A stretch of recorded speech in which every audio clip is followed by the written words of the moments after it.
কালো মাইয়া কোনো মতেই আমার বাড়ির বউ হইতে পারবো না। কালো বলে বেলির বিয়ের দিন ঝামেলা হয় তার গায়ের রং নিয়ে। উপরোক্ত বাক্যটি বেলির হবু শ্বশুরের। বেলির গায়ের রং পছন্দ হয়নি ছেলের বাবার। ছেলের বিয়ের সকল দায়িত্ব দিয়েছিলেন ছেলের উপরেই। ছেলেই জানিয়েছিল ওর মেয়ে পছন্দ হয়েছে, তাই জামাল ভূঁইয়া আর মেয়ে দেখতে আসেননি। তাছাড়া ব্যবসায়ের কাজে তিনি অন্য শহরে গিয়েছিলেন। অনুমতি দিয়ে গিয়েছিলেন বিয়ের কাজ এগানোর, কিন্তু এত বড় সর্বনাশ যে হবে তা তিনি স্বপ্নেও ভাবতে পারেননি। জামাল ভূঁইয়ার এই হম্বিতম্বি বিয়ে বাড়িটাকে নীরব করে দিল। সব হইচই আনন্দ নিমেষেই থেমে গেল। রং হারালো হাসিরা। জামাল ভূঁইয়ার কণ্ঠ তখন সর্বোচ্চ। কবির আলী, এখানে আসুন। বেলির বাবা কবির আলীর কানে আগেই হম্বিতম্বিরের কথা পৌঁছে গিয়েছিল, কিন্তু তিনি কথাটা বাড়াতে দেননি। কিন্তু যখন ডাক ভেসে এলো তখন আর দূরে থাকলেন না, দ্রুতই ছুটে এলেন। হ্যাঁ বিআই সাহেব, বলুন। আমি চাচ্ছি বিয়ের কাজ এখানেই থামিয়ে দিতে। আপনারা আমাদের ঠকাচ্ছেন। কবির আলীর বুকে ছ্যাঁত করে উঠল। বেলির মায়া মায়া মুখের দিকে তাকালেন। মেয়েটার মুখটা এইটুকু হয়ে এসেছে। কবির আলী হাত জোড়ো করলেন। এসব কি বলছেন? আমরা কিভাবে ঠকালাম? আপনাদের মেয়ের রং এত ময়লাটে? আমার ছেলে যেখানে ধবধবে ফর্সা। আপনার ছেলে তো দেখেছিল আমার মেয়েকে, না দেখিয়ে তো বিয়ে ঠিক হয়নি। জামাল ভূঁইয়া যুক্তিতে হেরে গেলেও থামলেন না। আমার ছেলের কি সেই বুঝ আছে? বুঝলে তো এ কাজ করতো না। তাই বলে বিয়ের আসরে এসে বিয়ে ভাঙবেন নাকি? তর্কাতর্কি তুমুল হলো ধীরে ধীরে। এতক্ষণ যাবৎ মনির ঘরে ছিল, বন্ধুদের সাথে হাসি ঠাট্টায় ব্যস্ত। চেঁচামেচি শুনতেই বাইরে এসে নিজের বাবাকে শোধালো, কি করছেন আব্বা? ছেলেকে দেখেই জামাল ভূঁইয়া চেঁচিয়ে বললেন, এই মেয়েরে তুমি দেখা বিয়েতে রাজি হয়েছ? মনিব সহজ সরল কণ্ঠে সম্মতি দিল। হ্যাঁ। কেন? এইরকম গায়ের রং আমাদের বাড়িতে কারোর আছে তুমি দেখেছ? না, দেখিনি বলে এই রঙে আমার আকর্ষণ জন্মেছে। ছেলের মুখের বলিতে তাজ্জব বনে গেলেন জামাল ভূঁইয়া। অবাক স্বরে শুধালেন, আকর্ষণ? তাও এ রঙে? পাগল হলে নাকি? দেখেন আব্বা, বিয়ে করাইলে ওর সাথেই করান, না হলে চলেন, বাড়ি ফিরে যাই। এরপর আর কোনোদিন বিয়ের কথা মুখেও তুলবেন না। মুনিব, তোর আব্বার লগে কেমন কথা কস? মাথা গেছে তোর? চাচার প্রশ্নে মুনিবের কোনো হেলদোল নেই। সে গা ছাড়াভাবে দাঁড়িয়ে আছে।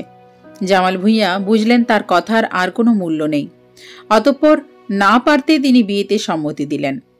হইচই করা বিয়ে বাড়িটায় আবারও হইচই শুরু হলো, তবে আতঙ্ক নিয়ে।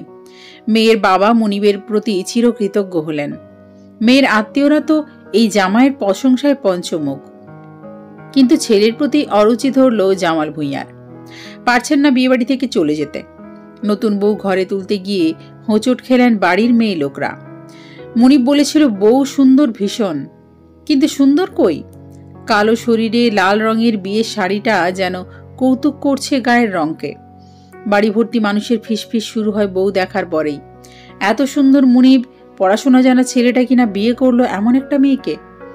ঝুমুর পাড়াগ্রাম অন্যান্য গ্রাম থেকে গরিব ভীষণ, তার উপর মেয়ে না দেখতে সুন্দর, আর না মেয়ের বাপ কোনো টাকা কড়ি দিয়েছে।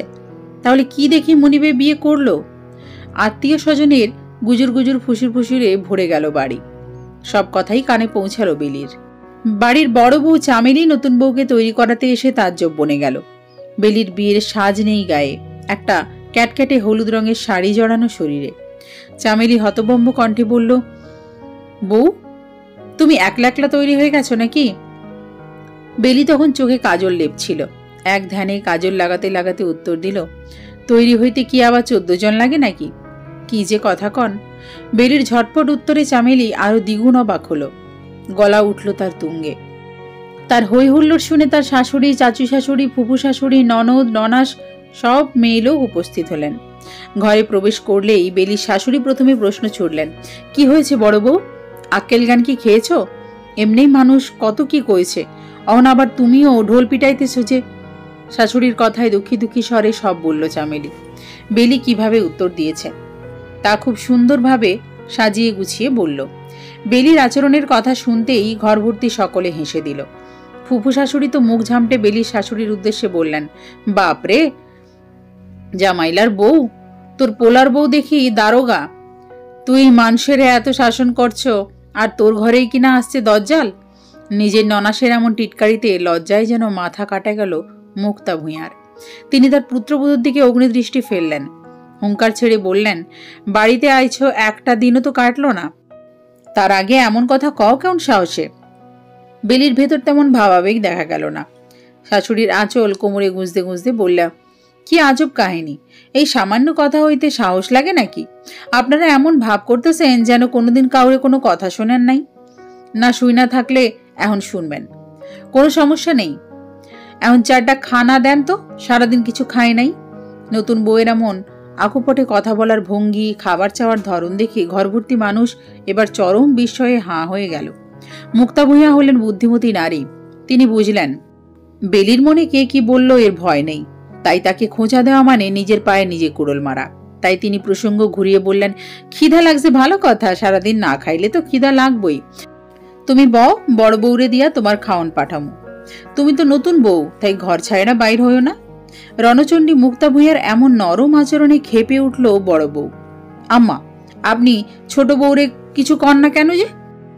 হ্যাঁ, এমন আচরণ সাজে? বড় বউয়ের বুদ্ধির করুণ দশার কথা জানেন মুক্তা ভূঁইয়া, তাই চোখ রাঙিয়ে বিরক্ত প্রকাশ করে বললেন, হে হইল ছোট বউ, বয়সেও ছোট, হের বুদ্ধি থাকলে কি আর এমন কথা কইতো? যাও খাওয়ার নিয়ে আসো। বড় বউ চামেলি শাশুড়ির উপর অসন্তুষ্ট হলো, চলে গেল তাই গটগট করে। মুক্তা ভূঁইয়ার ধমকে বাকিরাও এক এক করে বিদায় নিল। পুরো ঘর জুড়ে রইলেন কেবল তিনি এবং নতুন বউ। তুমি এমন আচরণ কেমন করে করলা কও তো? তুমি কি জানো না এমনিই তোমার লইয়া পুরা বাড়ির মানুষ হাসাহাসি করতেছে? বেলি ঠোঁটে লিপস্টিক দিচ্ছিল, শাশুড়ির কথায় তার হাত থেমে গেল। বুড়ো কুঞ্চিত করে বলল, তো হাসলে আমি কি করব? সবার মুখ ধইরা রাখুম। তাজ্জব মুক্তা ভূঁইয়া বিস্মিত স্বরে বলল, তুমি কি বুঝতেছ না তোমার শরীরের রং লইয়া সবাই তামাশা করতেছে? তার উপর তোমার এমন জঘন্য আচরণ যদি মানুষ শুনতে পারে তাইলে কি হইবা বুঝতে পারো? শাশুড়ির চেয়েও দ্বিগুণ বিস্ময় নিয়ে বেলি শোধালো, আমার গায়ের রং নিয়ে হাসার কি আছে? আমার রং হলুদ, সবুজ নাকি নীল যে দেখলেই হাসি পাইব? ভাব এমন করেন যেন কোনোদিন কালা মানুষ দেখেন নাই চোখে। জানতো এখান থেকে, একটু সাজতে দেন। বিয়ার প্রথম দিনেই এমন ঝগড়াঝাটি ভালো লাগে না। আর কয়েকটা দিন পর থেকে করুম নে, জান এহেন। বেলির গলার স্বর যথেষ্ট উঁচুতে ছিল বিধায় মোটামুটি যারা কান খাড়া করে রেখেছিল তারা সকলেই সবকিছু শুনেছে। মুক্তা ভূঁইয়া নিজের রাগ সংবরণ করতে দ্রুত পায়ে নতুন বউয়ের ঘর ছেড়ে বেরিয়ে গেলেন। এ মেয়ের মান ইজ্জত নাই সেটা তো তার আচরণেই পরিষ্কার।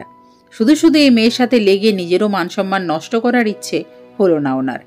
শাশুড়ি বেরিয়ে যেতেই বেলি গলা ছেড়ে গান ধরল, তুমি দিও না গো বাসর ঘরের বাত্তিনি ভাইয়া, আমি অন্ধকারে বন্ধ হয়ে যাব মরিয়া। যেতে যেতে মুক্তা ভূঁইয়া অবাক হলেন, বাড়ি ভর্তি মেহমান অথচ নতুন বউ কিনা এসব গান গাচ্ছে। ছি, তার ছেলেটার কি চোখে সমস্যা ছিল? নাহলে এমন মেয়েরে কিভাবে বউ করে? মনি বন্ধুদের সাথে আড্ডা দিচ্ছিল বাড়ির পেছনে। সুবিশাল জায়গাটুকু আড্ডা দেওয়ার জন্য বেশি উপযুক্ত। একটা কাঠের বেঞ্চি, সাথে কাঠের টেবিল, চারপাশে সুবাসিত ফুল গাছ, এ যেন স্বর্গের নন্দনকাননের একাংশ।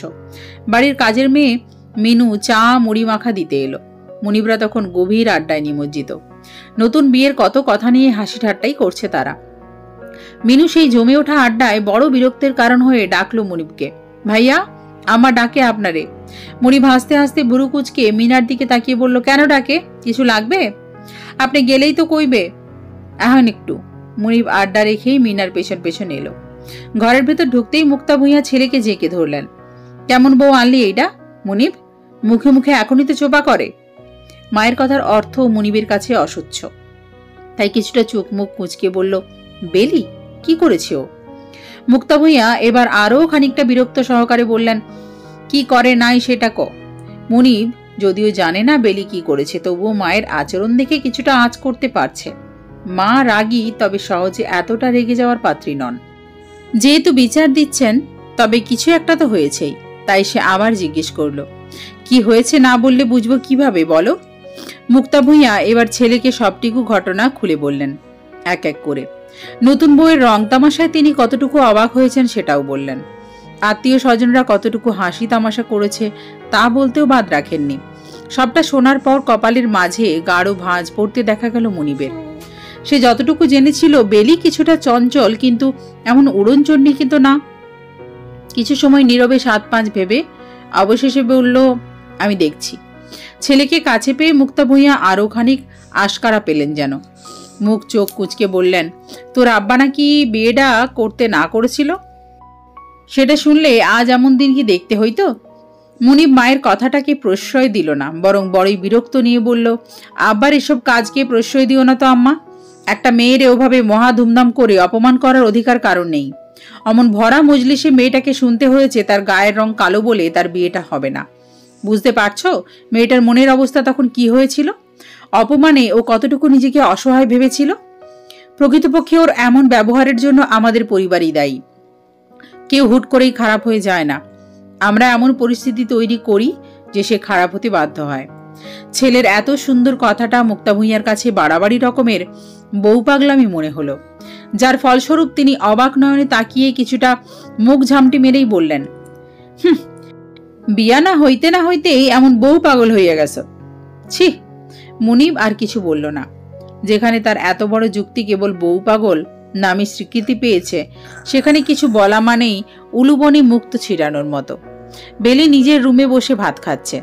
চারিদিকে তখন মাত্র সন্ধ্যা পেরোনো আবহাওয়া। মৃদু বাতাসে ভরে আছে সবটুকু ঘর। মুনিব ঘরে ঢুকতেই দেখল নতুন ভাঁজ ভাঙা লাল রঙের সুতির শাড়ি পরে বেলি ভাত খাচ্ছে। বিয়ের স্বাদ শরীরে নেই। চোখ ভর্তি কাজল দেখা যাচ্ছে, বড়ই উজ্জ্বল। ঠোঁটে বোধহয় লিপস্টিক দিয়েছিল মেয়েটা, যা ভাতের সাথে অর্ধেক গিলে নিয়েছে, আর অর্ধেক ছড়িয়ে ছিটিয়ে লেগে রয়েছে চারপাশে। আপাত দৃষ্টিতে দেখলে মনে হবে এই মেয়েটির চেয়ে সুন্দর সরল মানুষ দুনিয়াতে নেই। নীরবতার উপমা যেন সে, অথচ কিছুক্ষণ আগেই নাকি মেয়েটা কত রকমের কথা বলে মানুষকে বিভ্রান্ত করে ফেলেছে। বেলির ধ্যান তখনও খাবারের দিকে। ঘরে কেউ এসেছে সেদিকে তার খেয়াল নেই, মনের সুখে খেয়ে যাচ্ছে। মুনিব কিছুটা এগিয়ে এসে ডাকলো, আমার উড়নচণ্ডী কি করে? বেলির মুখ ভর্তি ভাত মুখেই রয়ে গেল। চমকে তাকালো গমগমে স্বরে কথা বলা মানুষটার দিকে। গোল গোল করে তাকানোর ভঙ্গিমা। মুখ ভর্তি ভাতে বেলিকে মনে হচ্ছে ছোট্ট খুকি, যাকে মা আদর যত্ন করে মুখে তুলে খাইয়ে দিচ্ছে। আহ্লাদের খাবারে ভরে আছে মুখ। এবার বেলি মুখের ভাত চিবুতে চিবুতে অস্পষ্টরে বলল, খাইতেছি। বেলির জড়তাবিহীন উত্তরে হাসল মুনিব, আমারে রেখেই খেয়ে ফেলছ? ভারী অন্যায় করেছে তো। বেলি লাজুক হাসল। সত্যিই তো, স্বামীকে রেখে এমন গপাগপ করে খাওয়াটা তো অন্যায় বটে। মাথাটা খানিক নিচু করে বলল, মনে ছিল না, খিদা লাগছিল অনেক। কি অকপটে স্বীকারোক্তি, কোনো দম্ভ নেই, অহংকার নেই। অথচ এইমাত্রই মা এই মেয়েটার নামে কত কিছুই বলে গেলেন। ইশারা ইঙ্গিতে ভাবিও বললেন কত কি। মুনিবকে চুপ থাকতে দেখে বেলির অপরাধ বোধ বাড়ল। কি জানি মানুষটা রাগ করলো কিনা ভেবেই বুকের ভেতর চলল দেদার বুঝ পড়া। ক্ষীণ কণ্ঠে বলল, আপনি কি রাগ করলেন? বেলির প্রশ্নে হেসে দিল মুনিব। এগিয়ে এসে খাটে বসল ঠিক বেলির পাশাপাশি। ডান হাতে বেলির গালে আলতো হাত বুলিয়ে বলল, না, রাগ করিনি। এই আহ্লাদে বেলির আড়ষ্টতা বাড়ল। ক্ষীণ কণ্ঠে বলল, খাইবেন আপনি? আমি কি খাওয়ার নিয়ে আসুম? বেলির নিকটে আসতেই মুনিবের দুষ্টুমি মাথাচাড়া দিয়ে উঠল। সে ঠোঁটে ঠোঁট চেপে বলল, না, খাবার আনতে হবে না, তোমার প্লেট থেকে খাইয়ে দাও। মুনিবের এহেন কথায় বেলি চমকে গেল। আতকে উঠে বলল, এটা তো এঁঠো, আপনি খাইবেন কি কইরা? এঁঠো আবার কি? স্বামী স্ত্রীর মাঝে এঁঠো বলতে কিছু হয় না। তুমি কি খাইয়ে দেবে? না হলে চলে যাচ্ছি। মুনিবের চলে যাওয়ার কথা শুনে বেলি ব্যতিব্যস্ত হয়ে কণ্ঠে বলল, না না, যাইবেন না, দিতাসি। কথা শেষ করেই এক লোকমা ভাত ধরল মুনিবের মুখের সামনে। মুনিব ভাত মুখে নিল, সাথে আলতো কামড় লাগলো বেলির আঙুলে। লজ্জায় বেলি আরো মিশে গেল। মাথা এতটাই নামালো যে থুতনির সাথে লেগে গেল বুক। মুনিব হো হো করে হাসতে হাসতে বলল, কি হলো, মাথা নামাচ্ছ কেন? আমার দিকে তাকাও। বেলি তাকালো না, বরং মাথা নামিয়ে বিড়বিড় করে জবাব দিল, না, তাকামো না, আমার শরম লাগে। নির্দ্বিধায় লজ্জা পাওয়ার এমন স্বীকারোক্তিতে মুনিব ঘর কাঁপিয়ে হেসে উঠল। এমন একটা অসম্ভব মিষ্টি মেয়েকে বিয়ে করেছে ভেবেই তার ভেতর ভেতর আনন্দ হলো। বিয়ে রাত পেরোতেই রান্নাঘরে বেলির তলব পড়ল। ভূঁইয়া বাড়ির প্রচলিত নিয়ম অনুসারে আজ রান্না করবে নতুন বউ। বেলি ভোরে উঠে গোসল সেরেছে, সুন্দর সুতির একটি শাড়ি পরেছে, ঘোমটাও দিয়েছে পটু হাতে। মুনিব গিয়েছে বাজারে। যেহেতু আজও অতিথি বাড়িতে বিদ্যমান, সেহেতু মাছ মাংসের তো দরকার, সেই জন্যই বাবার সাথে বাজারে যাওয়া তার। বেলি সবে কাজল চোখ ভরে দিয়ে বসেছে খাটে, তখনই তার যা চামেলি উপস্থিত হয় ঘরে। ঢুকতে ঢুকতে বলল, তৈরি হয়েছ? আমার ডাকে পাকের ঘরে আহো। বেলি পা দোলাচ্ছিল। বড় বউয়ের দিকে তাকিয়ে চিকন ঠোঁট জোড়া প্রসারিত করে বলল, পাকের ঘরে? কেন, আজকে কি রাঁধতে হইব আমারে? হ, বিয়ার পরের দিন এ বাড়িতে রাঁধতে হয়। আপনি রাঁধছিলেন? বেলির আচমকা এই প্রশ্নে চামেলি তৎক্ষণাৎ জবাব দিল না। কিছুক্ষণ ভেবেচিন্তে বলল, না, আমি তো রান্না করতে পারি না। বেলি জবাবে কেবল বলল, ও। চামেলি কতক্ষণ চুপ করে বেলির দিকে তাকিয়ে রইল। বেগুনি রঙের শাড়িতে কালো বেলিকে তার কাছে মনে হলো কালা বেগুন। রূপের ছিটেফোঁটা সেই সারা শরীরের কোনো কোনাতেই নেই। চামেলির এমন অদ্ভুত তাকানোতে বেলি বিব্রত করল। কপাল কুঁচকে বলল, কি দেখেন এমনে? বেলির কথায় চামেলির ধ্যানচ্যুত হলো। নাকটাকে 5 হাত উঁচুতে তুলে ফেলল সে, যেন কোনো পচা সবজি দেখে ফেলেছে। মুখ চোখে মারাত্মক রকমের বিরক্তি এনে বলল, দেহার মতো কিছু আছে নাকি তোমার ভেতরে?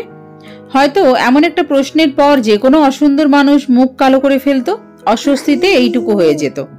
অথচ বেলির মাঝে তার এক ভাগও দেখা গেল না, বরং সে দ্বিগুণ সম্মতি প্রদান করে বলল, আমিও তো তাই কই, যেখানে দেখার মতো কিছু নাই সেখানে এমন কাঙ্গালিনীর মতো তাকায় আছেন কেন? বেলির কথায় তেলে বেগুনে জ্বলে উঠল চামেলি। ছ্যাঁত করে উঠল তার মেজাজ। তোমার তো ভারী চোপা। কাল থেকে দেখতাছি কারণে অকারণে আমাইরে কথা শুনাইতে ভুল করো না। তোমার কোন পাকা ধানে আমি মই দিয়েছি কত? বেলি চামেলির এমন রাগকে মোটেও তোয়াক্কা না করে হেলতে দুলতে দরজার সামনে গিয়ে দাঁড়ালো। মাথার ঘোমটাটা আরেকটু আটসাট করতে করতে বলল, এই বাড়িতে যখন প্রথম পাড়া দিলাম তখনই শুনি কে যেন আমারে সইনা কইতাছিল মনিবের সবসময় একটা টান আসছিল আমার প্রতি। ভাবছিলাম আমার রূপ দেখা দেওয়ার মনে হয় সামলাইতে পারে না নিজেরে। বউ আনলে মনে হয় আসমানের চাঁদের চায়েও সুন্দর বউ আনবো, কিন্তু শেষমেশ কিনা তাল গাছের পেট নিয়ে আনলো। এমন একটা কথা শুই না আমি যখন মানুষটারে দেহানের লাইগা তাকাই তখন আপনার মুখটাই দেখছি। লগে লগে একদলা ছ্যাঁক ফালাইছে পিছনে ঘুইরা। দেওরের যে প্রেমিকের মতন ভাবে তারে কি বেডি কওয়া যায়? দেওরের বউরে যে সতীনের মতন কথা শোনায় তার লইগা কি এর চাইয়ে বেশি ভালো আচরণ আমার আহে না? জামাই থাকতেও জামাইয়ের ভাইয়ের লইগা মন কাঁদি যে বেটির, তারে কি কয় গ্রামের মানুষ জানেন তো? সরাসরি এমন অপমান চামেলিয়া আশা করেনি বোধ হয়। কখনো কারো থেকে এমন আচরণ পেলে তারপরই না হয় আশা করবে। দেখতে সে যেমন সুন্দরী, তার বাবার টাকাও আছে তেমন অঢেল। শ্বশুর বাড়ি হোক কিংবা বাপের বাড়ি, কোথাও তাকে তেমন কথা শুনতে হয়নি। মাঝে মাঝে শাশুড়ি চোখ রাঙানো দেয়, এতটুকুতেই তার শাসন সীমাবদ্ধ। কিন্তু তাই বলে এমন বাজে ইঙ্গিত আর অপমান করবে নতুন বউ? চামেলিয়া টু শব্দটুকু করার আগেই বেলি ঘর ছেড়ে বেরিয়ে গেল। তার ভেতরে কোনো অনুশোচনা নেই, আফসোস নেই। যে যেমন তাকে তেমন বলে কিসের আফসোস করবে সে? আফসোস করে বোকারা, কিন্তু সে বোকা নয়। রান্নাঘরে দাঁড়িয়েছিলেন মুক্তা ভূঁইয়া। ছোট বউয়ের আসার অপেক্ষাতেই যে ছিলেন তা বলার অপেক্ষা রাখে না। তার দাঁড়ানোর অঙ্গভঙ্গি বলে দিচ্ছে সেটা। বেলি হেলে দুলে রান্নাঘরে ঢুকতেই মুক্তা ভূঁইয়া স্বস্তির শ্বাস ফেললেন যেন। ছেলের বউ যেমন চোপা নাড়ে, তিনি তো ভেবেছিলেন হয়তো বেলি আসবেই না রান্না করতে, হয়তো এই রান্না নিয়ে আরেকটা কাহিনী করতে হতো বাড়িতে। কিন্তু তাকে অবাক করে দিয়ে বেলি আসলো, তাও খুব সুন্দরভাবে ঘোমটা এঁটে। বেলিকে দেখেই মুক্তা ভূঁইয়া মুখ গম্ভীর করে বললেন, কখন পাঠাইছি বড় বউরে ডাকতে, তুমি আইলা এখন? কি করছিল এতক্ষণ লাইগা? বেলি রান্নাঘরের পিঁড়িতে বসতে বসতে বলল, আপার সাথে একটু কথা কইতেছিলাম। আপা কইতেছিল আইজ নাকি আমারে সব রাঁধতে হইব। বিয়ার পরের দিন আমারও বউকের হাতে রান্ধা খাই, এটা নিয়ম। কি রাঁধতে হইব কন? মুক্তা ভূঁইয়া জবাব দেওয়ার আগেই বাহিরে দাঁড়ানো বেলির ফুফু শাশুড়ি বললেন, এখন ফ্রিজে চিংড়ি আছে, ওরি নামাইয়া রান্ধন করো। এরপর বাজার থেকে গুড়া মাছ, বড় মাছ, মুরগি আনবো। গুড়া মাছ বাইচ্ছা কাইটা টমেটো ধনেপাতা দিয়ে শুকনো কইরা আমার পছন্দ করে মাছের এক পাত ভাইজো, আর এক পথ ঝোল কইরো। তোমার ফুফা আবার ঝোল ছাড়া খায় না। আর মুরগিটা রাইন্ধো, আর শেষে পোলাও আর ভাত রাইন্ধো। মুনিব আর তোমার শ্বশুর আবার বেশি পোলাও খাইতে পারে না। বেলি কতক্ষণ ফুফু শাশুড়ির দিকে ছোট ছোট চোখ করে তাকিয়ে থেকে মুখ ভেঙচিয়ে বলল, এত রান্না আজই রাঁধতে হইব? জন্মের খাইবা খাইব নাকি সকলে? বেলির মুখে লাগাম নেই, আর এখনের লাগামহীন কথাটাও বাইরে থাকা ফুফু শাশুড়ি শুনে ফেললেন স্পষ্টই।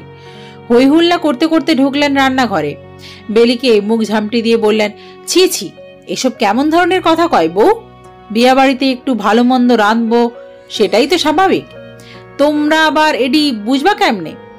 আছিলা তো ফকিন্নির ঘরে।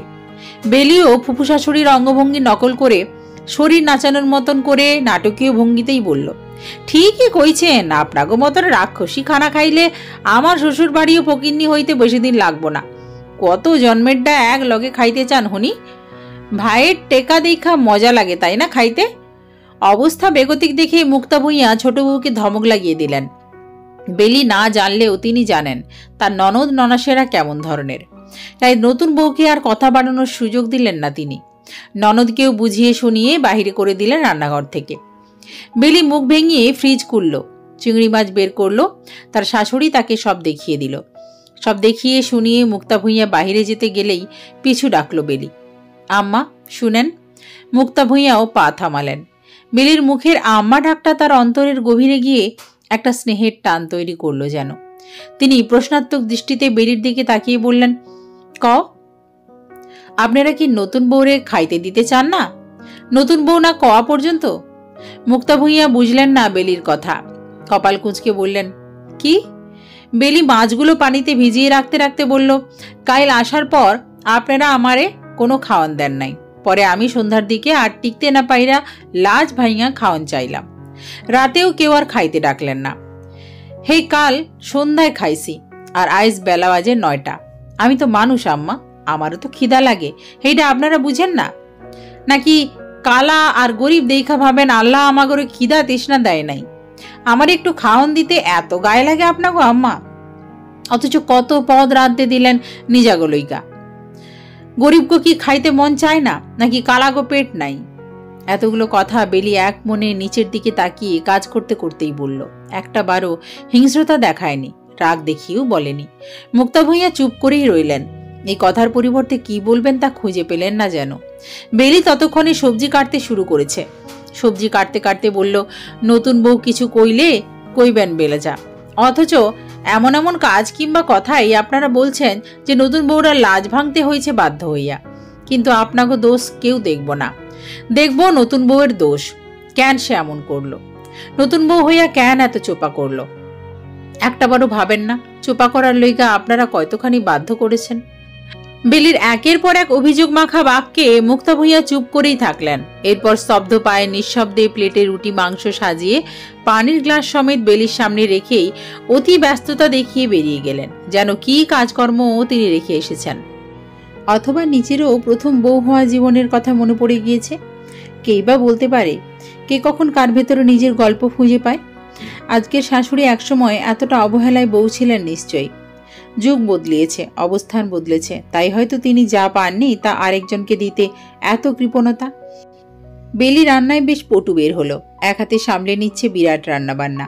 কাজের খালা টুকটাক আগবাজ করে দিতে এলেও বেলি সাহায্য লাগবে না বলে তাকে বিশ্রাম করতে পাঠিয়েছে। এতে কাজের খালা এত বেশি খুশি হলেন যে পুরো বাড়িতে ঘুরে ঘুরে নতুন বউয়ের গুণগান শুরু করে দিলেন। মুনিব বাজার করা সামগ্রী ভ্যানে করে পাঠিয়ে নিজে গিয়েছিল আরেকটা কাজে। ফিরতে ফিরতে বাজলো দুপুর 1টা। বাড়ির মোটামুটি সকলে তখন বাইরের জায়গায় বসে হাসি ঠাট্টায় ব্যস্ত। মুনিব সেই ফাঁকে বাড়ির ভেতরে চলে গেল। ভেতরে ঢুকতেই রান্নাঘরের খুটখাট শব্দ শুনে উকি মারতেই ঘরমাক্ত বেলিকে দেখল। ঘামে ভিজে একাকার মেয়েটার শরীর, এক মনে কাজই করে যাচ্ছে। মুনিব কোনো রকমই বিরক্ত না করে নিজের ঘরে চলে গেল। বেলির রান্না প্রায় ঘনিয়ে এসেছে, পোলাও রান্না বাকি আছে কেবল। তার মধ্যেই সে পিঠে অনুভব করলো শীতল বাতাস। কিছুটা চমকেই গেল। এমন ভ্যাপসা গরমে বাতাসটা এতই আচমকা ছিল যে সে থমকে গিয়েছিল। তৎক্ষণাৎ পেছনে তাকাতে দেখল রান্নাঘরের দরজায় একটা ছোট টেবিল ফ্যান রাখা, যা চলছে ঝড়ের গতিতে। ভ্যাপসা গরমটা নিমেষেই হাওয়ায় উড়ে গেল যেন। বেলি বুঝে উঠতে পারল না এ বাড়িতে তার এমন কোন শুভাকাঙ্ক্ষী আছে যে এতটা উপকার করল। বেলিকে অবাক করে দিয়ে হাসতে হাসতে রান্নাঘরের দরজায় দাঁড়ালো মুনিব। চোখে মুখে উপচে পড়ছে স্নিগ্ধতা। ভুরু নাচিয়ে বলল, কি আমার মল্লিকা, রান্না করছো বুঝি? মুনিবের সম্বোধনে বেলির অবাক ভাব লজ্জায় পরিণত হলো। মৃদুস্বরে বলল, রাধি। কি রাধো? মেলা কিছু। আপনার যে রাক্ষসীর গোষ্ঠী মেলা না রাধলে নাকি মুখে দিতে পারে না। মুনি ভো ভো করে হেসে দিল বেলির কথার ভঙ্গিতে। এগিয়ে এসে বেলির মাথায় আদুরে হাত বুলিয়ে বলল, তাই বুঝি আমার গোষ্ঠী একটু একটু করে কষ্ট দিচ্ছি অরুণচণ্ডীকে, তাই না? সেই জন্যই কি এত রাগ? বেলি নিচু মাথা খানিক উঁচুতে তুলে তাকালো মুনিবের দিকে। চোখ ছলছল জল নিয়ে বলল, একটু একটু। মনিব আরেকটু এগিয়ে এসে বেলির গালে ছোট ছোট স্নেহের আলতো চড় দিয়ে বলল, না তো, বেশি বেশি। তার জন্যই তো আমি একটু বেশি ভালোবাসা দিয়ে যাচ্ছি। পর মানুষের দুঃখ নাকি আপন মানুষের ভালোবাসা ভুলিয়ে দিতে পারে। তবে কি আমার ভালোবাসা এতটাই কম পড়েছে যে আমার মল্লিকার দুঃখই হচ্ছে না? মনিবের শক্ত কথা বুঝল না বেলি, অবুঝ চোখে তাকিয়ে রইল। আবার হয়তো বুঝলো, কিন্তু কিছু বলল না। কিছু জিনিস না বুঝতে পারাই ভালো। বেশি বুঝে ফেললে সমস্যা আছে। তখন স্বার্থপর হওয়া যায় না। নিজের জন্য নিজেকে একমাত্র মানুষ ভাবা যায় না। তখন অন্যের উপর নির্ভরশীল হয়ে পড়ে আমরা ভাবি আমাদের তো অমুক আছে, সেই আমাদের বাঁচাবে। কিন্তু দিন শেষে তো অমুকরা সব সময় থেকে যায় না। ভূঁইয়া বাড়ির খাবার টেবিল বিশাল বড়, আত্মীয় স্বজন বেশি, বিধায় প্রথম থেকেই সবকিছু একটু বেশি বিশাল বিশাল করে তৈরি করা হয়েছে। এখন বিয়ের অনুষ্ঠান বিধায় মানুষ তাদের বাড়িতে বেশি আসলে তেমনটা নয়। বাড়িতে অনুষ্ঠান না থাকলেও মানুষে ভরে থাকে। বেলির ফুপু শাশুড়ি তো বেশিরভাগ সময় এই বাড়িতেই থাকেন, নামমাত্র নিজের বাড়ি যান। বড় জায়ের বাপও মাও উছিলা পেলেই এ বাড়িতে হানা দেয়। এরপর আছেও ফুফু শাশুড়ির ঘরের ননদ, ননাস, চাচাতো দেবর, যা ননদরা সকলেই অপেক্ষায় থাকে, অজুহাত খোঁজে এ বাড়িতে পাত পেতে বসে খেয়ে যাওয়ার। বিশাল খাবার টেবিলের খাবার দেওয়ার দায়িত্ব প্রথা অনুসারে নতুন বউয়ের ঘাড়েই পড়ল। এতে নাকি নতুন বউয়ের আত্মা কতটুকু তা বোঝা যাবে। নতুন বউ মানুষকে খাওয়াতে পারে মন উজাড় করে নাকি কৃপণতা করে, তাই বোঝা যায় এই নিয়মের মাধ্যমে। সকলেই খেতে বসেছে। জামাল ভূঁইয়া মুখ চোখ অন্ধকার করে রেখেছেন বরাবরের মতন। নিজের অত্যন্ত অপছন্দের মেয়েটির হাতে রান্না খেতেও তার রুচিতে কুলোচ্ছে না। তবুও নিয়ম, যা তা করতেই হবে। বাড়ি ভর্তি মানুষের সামনে তো আর তামাশা করা যায় না।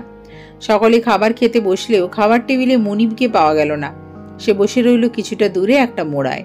তার নাকি পেট ব্যথা করছে, তাই এখন খেতে পারবে না। সকলে জোরাজুরি করলেও সে উঠে এলো না, বরং ঠাই বসে রইল সেখানে। সকলে বিশ্রাম করতে বলল, অথচ বিশ্রাম করতেও গেল না সে। অবাধ্য ছেলের উপর জামাল ভূঁইয়া আর একটু রাগলেন। বিয়ে তো করেনি, যেন হাতির 5 পা দেখে ফেলেছে ছেলেটা। কারো কোনো কথাকে তোয়াক্কাই করছে না যেন। নতুন বউ, মাছ ভাজার পর তো মাছের তরকারি দিবা, তুমি ডাল দিতাছ কেন তোমার ফুফারে? ফুফু শাশুড়ির কথায় বেলি ডাল দিতে গিয়েও থামল। ঘাড় ঘুরিয়ে ফুফু শাশুড়ির দিকে তাকিয়ে একদম সহজ সরল স্বরে বলল, তরকারি তো ঝাল হইছে।